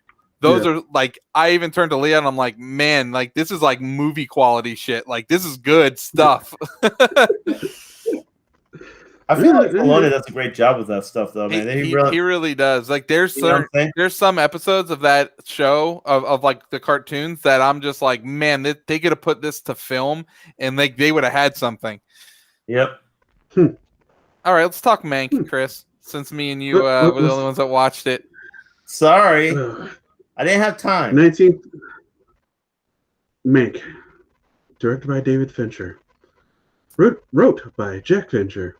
His father. 2 hours and his father. 2 hours and 11 minutes. 1930s Hollywood is reevaluated through the eyes of scathing social critic and alcoholic screenwriter Herman Mankiewicz. So, he's trying to finish his script for Citizen Kane. This is probably one of the most boring movies I think I've seen in a very long time. I'm gonna actually agree with you, Chris, and I'm a big Fincher fan. It was very hard to make it like the first 20 minutes of this movie, horrible. Yeah. Just Like it took me 3 tries to actually watch all the way through because I would fall asleep. It's boring. And like the problem is the way it's filmed is it's like real time, then it's like goes in like behind like back in like in time, then it goes back to like real time, then it goes back in time, but like all the real time stuff takes place in one freaking room, and it's just I don't know. It's like the dialogue is there, but it's like not like keeps me engaged. It's nothing engaging. It keeps me. You know why, like, Chris? In like I was before the show, me and Chris talking a little bit, and it's because they play on the movie as an homage or whatever to like that time in cinema, and the acting is the same way. So it's like really dry, like stage acting.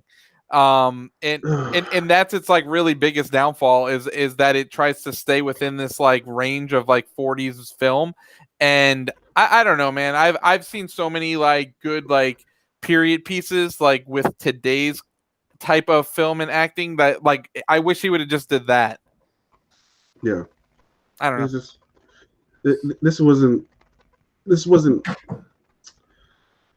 I would not watch this again. So, like, I wouldn't either. Pretty much him trying to write Citizen Kane, like come up with Citizen Kane and all that. No, like, well, yeah, but like, so like basically, like so basically at the same time, like the Great Depression's going on, and they're just getting into like the World War II stuff. So like Hitler's like rising to power. You have FDR in office, so there's like more socialist programs going on in America. So they also have like a little political like tone behind it. And it, like the big like epic like scene of the movie, the big Act 3 thing is he kind of like tells off like the head of MGM, basically that he's like how he would write a story about him and kind of like tells him off, and then like after he's done telling him off, he kind of gets owned by the owner, like because the guy's like he's like like the guy that's like who he like Mank was actually friends with, he's like like he pays like half your salary and he only keeps you around because he likes the way you talk and not even the way you write, and then like everyone like leaves and Mank's kind of like, oh shit, I just kind of got owned after my big epic own. So I don't know. It just like it never felt like it was going anywhere. No. And it just felt dry and just like, okay, next scene. Okay. All right. Oh, it's all in black and white, right? Yeah. It's literally like an homage to like for that era film. It's dude, even the sound sounds like it's from that era film. Yeah. I think and that's the thing too. I think if you watch black and white films, I can see like groups of people appreciating this film because they say they've seen a lot of the classic black and white films back in the day and they appreciate it.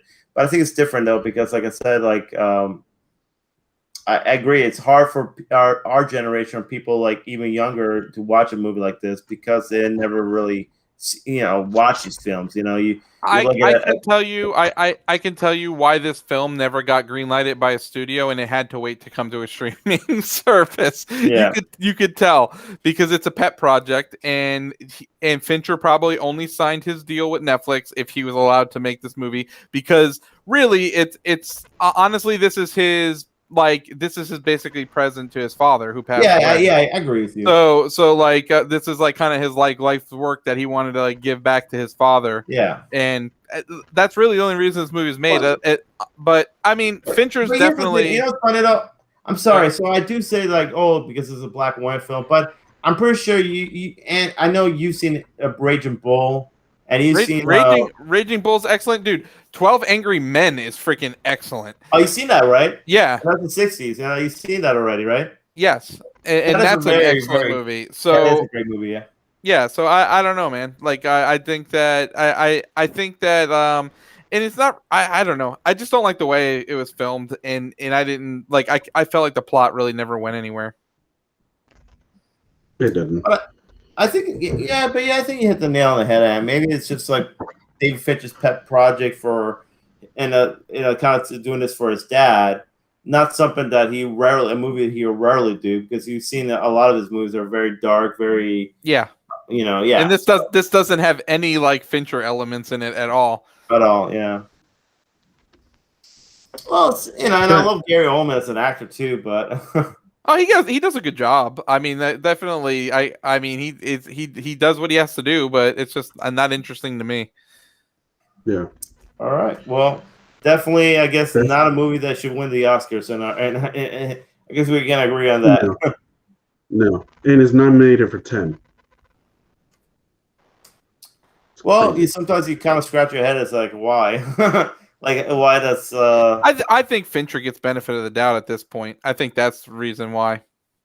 Can you imagine if he actually wins? Best... Dude, and that's the stuff that gets me too, is when they do that. It's like we know he has better work, but yet he'll win for something stupid like this. I think it's to appease like the Academy Awards, though. They appease the Academy, because they always like movies like this. They don't like movies like Fight Club. They don't like movies like Seven. They don't like movies like they don't like thought-provoking films. No. Well, our movies are very risque, I guess. Yeah, push the envelope. You know what I'm saying? Then that's what Quentin Tarantino never wins anything, never gets nominated, because he always pushes the envelopes when it comes to his movies. But for us, we look at it as an art form. But somebody like they say, oh, it's too much graphic violence, too much, this and that. But in the same time, we look past that and all that, saying, no, this is a great movie, dude. Yeah. Yeah. So yeah, but I'm not really. That's sometimes the Academy. I'm not really a big fan when they nominate certain movies. I'm kind of like, what do they see that I don't see? Money. And like, do you think Gary Oldman should have been nominated for his role? Not really. I wasn't really feeling the movie. Yeah. Best picture of the year, best performance by an actor, best director, best actress in supporting role, best sound, which just sound was good, best achievement in production design, sure, best achievement in music written for motion pictures, sure, best achievement in makeup. I mean, I can see all that stuff just because it really did look like it was that time period. Like that's why I can get like all the set stuff and all the music, the makeup, costume design, and cinematography. Yeah, I get that, but it just for best director, best motion picture, best actor, no. Yeah, and that's why I feel like actor like Gary Oldman and a director like David Fincher, I feel like they get benefits of the doubt. They get like even like I feel like Spielberg gets that sometimes too. Like I feel like you'll see Spielberg movies that get nominated and you're like, why? Like it's good, but it's not. Man? I don't know. I have to look them up. Didn't AI get the right? I don't think AI got it. I know like Munich got it. Munich got nominated, but I actually heard it's good. I enjoyed Munich. I didn't watch Munich yet, so Munich's good. Bridge of Spies. I haven't seen Bridge of Spies yet, so I know that got nominated. So, but I do think though, like sometimes like we've talked about this before, the Academy, nominates certain movies that are like, for instance, I remember back in the day, it was the English Patient. And I never watched The English Patient, but I heard it's a boring movie, and I'm like, or Shakespeare in Love won the Academy Award. I remember that. And who watches that? So he was nominated for The Post, Bridge of Spies, Lincoln, War Horse, Letters from Iwo Jima, Munich, Saving Private Ryan, Schindler's List, The Color Purple, E.T., then for director, Close Encounters of the Third Kind and Raiders of the Lost Ark. See, like, how you gonna tell me though? Like, War Horse was nominated, but Jurassic Park wasn't nominated. Like, come on. I knew you were gonna say that. Come on, freaking War Horse over Jurassic Park? No, but didn't Jurassic Park come out in '94 or was it '93? 94, I think. It was. Or '93? No, '93. Or 93. But I mean, I think. Like I said, the Academy has nominated certain movies that you kind of like. You're like, what? I mean, really? That one or that got nominated? Okay, so I've never seen The Crying Game, and I've never seen Howard's End. But Scent of a Woman, A Few Good Men, and Unforgiven. Yeah, it'd be pretty tough to nominate Jurassic Park that year. Yeah.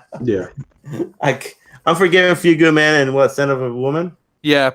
Have you guys seen Howard's End or The Crying Game? I have not. Okay. No. I think I don't want to see The Crying Game because of one particular thing in the movie that I don't want to see. which is pretty disgusting to be quite honest. So, yeah, I'm avoiding that movie. But Unforgiven is probably one of the best westerns of all time. I think definitely one a great western. So, definitely deserve winning that year. Schindler's List. I enjoyed 193. 310 to Yuma. Oh, I'm sorry. 310 on Yuma, it's amazing. I love that movie. That would Great have movie. been the 92. Wait, hold on. What? I'm confused. Like when a movie comes out, it comes out the year after. It gets nominated. It's so the movie comes out in 92 or whatever. It'll be nominated in 93. You know what I'm saying? So when did Forrest Gump come out? I think it 94. came out 94, right? And it came out in one. Oh no, it came out in 93. When did Jurassic Park come out? 93, I want to say, right? 93. So it would have been the year before Forrest Gump. So 92.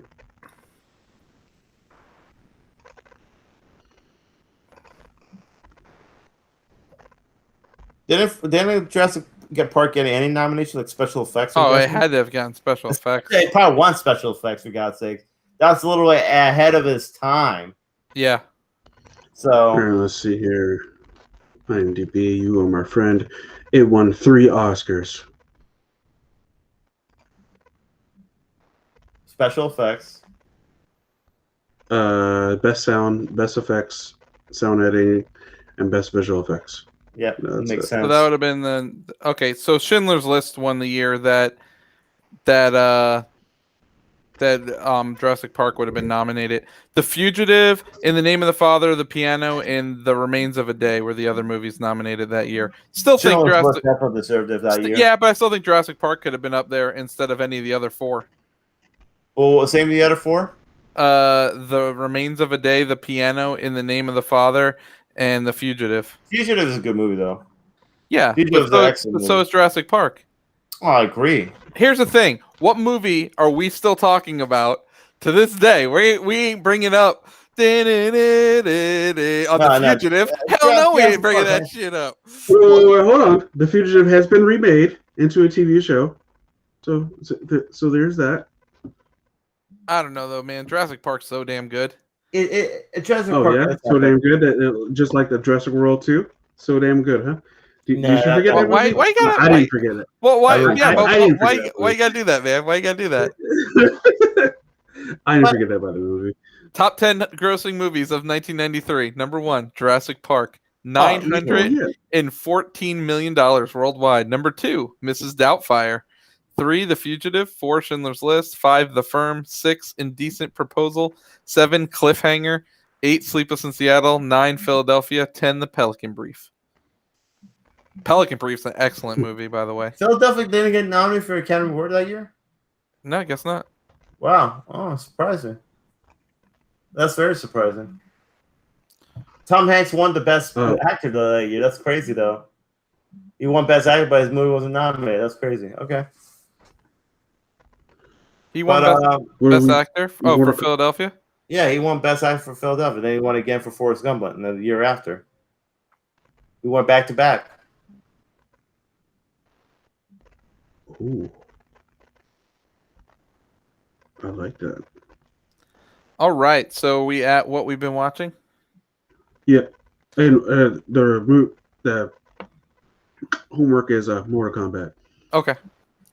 No, the new Mortal Kombat. the new Mortal Kombat. And then I think we after that we'll be starting our Chick Flick month. So get ready.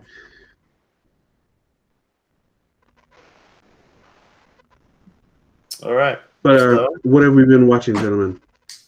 I will go first, and I will tell you absolutely nothing.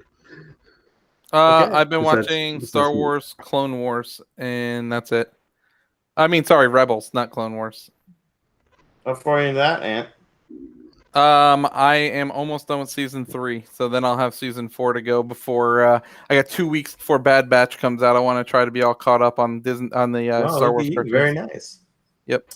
Oh, I've seen a TV show, a new animated TV show that's on Amazon Prime called Invisible. I've seen the first 3 episodes. Show, isn't it? It's really good, actually. It's really good. It's really so. Invincible is done by Robert Kirkman, who of course wrote The Walking Dead, being made because adapted to the TV show. So this is Invincible, his comic book from Image. That it's an animated series on Amazon Prime's, and it's practically. I mean, it kind of takes certain. It's kind of like The Boys in a sense. Like it kind of like. Parody certain characters, certain, like, for instance, they have a group called like the Guardians of the Globe, I believe, and it kind of parodies the Justice League. Like it practically like all the characters kind of very similar to the Justice League. So like one guy's like kind of like Batman, and then one guy's like Batman, one guy's like Flash, one guy is like one of them's like Wonder Woman, the other one's like kind of like Aquaman, but he's kind of a fish, but it's like Aquaman. Everybody has like Martian Manhunter's another one. They all parody like the Justice League, right? So, and of course, there's one character. It's funny because that one also has like someone who's kind of like Superman, but not. But there's another one who's actually named Omni-Man, who's pretty much Superman with a big mustache. That's kind of what he is. And played by J.K. Simmons. J.K. Simmons is the voice of Omni-Man. Perfect. And his son is just a regular kid who's in high school, which he's the main character of the whole show. He's a regular kid who's in high school. You know, he knows that his dad is, super human or whatever. But he pretty much lives life like, and I guess supposedly like his dad is pretty much like I said, Superman. Like, he came from this planet of superhuman people, and they're all kind of designed to protect like certain planets. And he's designed, of course, he's made to protect Earth. But he says because there's sometime in a ripe age, his son will gain the same powers. So he pretty much goes, like live in high school, kind of it's very similar to Spider-Man. Peter Parker being being a high school kid, kind of a nerd, but he ends up getting powers and then starts becoming like a superhero and start being cool. So it has very kind of Spider-Man feels, and with mixed with DC Justice League or Superman kind of feels and all that stuff. Kind of like a Superboy kind of a thing. Yeah, Superboy. Yes. Now, I'm not gonna spoil anything. I just want to let you know. Don't spoil anything. No, I'm not spoiling anything. Yeah, but I haven't spoiled anything. Don't you dare spoil anything. But I just want to say one thing though. Going to this show, like first watching this show, this show definitely goes from 1 to 180, like really quick. Yeah. So like if you're 100%. Yeah, so if you're going to there and thinking this show is for kids, don't watch it with your kids. Don't watch it with anybody who's squeamish of violence, because it's pretty violent. Pretty much like boys kind of boys like violence. Yeah. You know what I'm saying? Pretty much that same. So also thinking, like, would you watch this in front of your kids when it's like Walking Dead? No, I would not. No, I would not. Like, it's pretty violent. Pretty much, think of like Walking Dead-esque, but like a little bit hint more towards the rated R version. Okay. Yeah. So I would not watch. Yeah. And it also they have like certain somewhat mature content in the show too. Then not just the violence, but mature content and this and that. So it's definitely. But it definitely is an excellent show. Very cool story. Definitely keeps you interested. I really want to watch more episodes of this show, because it definitely keeps me like looking forward to what's really happening, what's going to happen, and all that stuff. So, it's an excellent show. Really, highly recommended. Yeah, it's a good show. Steve Ewan plays the guy. The boy, Boy Wonder. And then if you are Sandra Cho plays his mom. Yeah. Dude, but the voice acting in that, if you look at some of the voice actors who in that show, it's a pretty star-studded cast, man. They got that's Seth Rogen. They got Mahershala Ali. They have I believe Maggie from Walking Dead. Who else? I think Morgan from Walking Dead. Dude, they have like a bunch of people. Stephen Ewan, Sandra Oh, J.K. Simmons, Zazie Beetz, Gray Griffin, Kevin Michael Richardson, Walton Goggins, Gillian Jacobs, Andrew Rannells, Zachary Quinto, Jason Mazekis, Vegas or something like that. Yes, that one. We got Chris down on top of it. I don't know how to say it. Mark Hamill's in it. Nice. Seth Rogen, Clancy Brown, Mahershala Ali, John Hamm. This thing's stacked with stars. Yeah, stacked. But it goes to show too the quality of the show, and I think the script writing of the show. That I feel like all these actors want to work on this. So I feel like that's why I think it can attract these people to do the voice acting because of that. So it is a really good show and definitely worth watching. Just don't watch with your kids. Note it. All right. So fair warning there, Ant. Thank you. So what have we been playing? I have been playing mostly Call of Duty Warzone, trying to get ready for this new event that just happened today, which was kind of disappointing.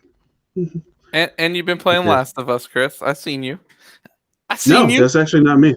Oh, okay. That's not me. That is another person with my account. Okay. Or with my Okay. PS4. I see you. But I beat 2 games this week, and I've been playing 3. So I beat one game called Rain on Your Parade. That was a fun little indie title. Very similar to Untitled Goose Game, where you go to different levels and you play as a rain cloud and you just rain on people's parade. Yeah, you eventually get powers up, like you can snow on them, you can use tornadoes, you can use lightning, that kind of stuff. All the different ways you can be a jerk. Cloud, huh?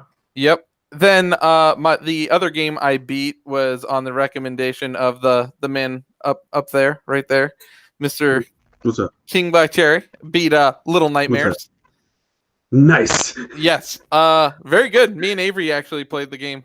We both really enjoyed it. She actually wanted to buy Little Monsters or Little Nightmares too, like right afterwards. So I was like, no, we're gonna wait for it to go on sale because it's still a little pricey. But yeah, so we enjoyed it. Very short game actually, though. I was expecting it to be a little bit longer, but it was really good. How long did you guys take? Because I literally just broke it up in parts. It was about three sittings. Okay. So it was I'd probably say about 4 to 5 hours. Okay. Well, I mean, it was good for like what it was. It was long enough for it where it didn't feel like it needed to end. Yeah. Yeah. And then the other game, you didn't overstay the welcome. Exactly.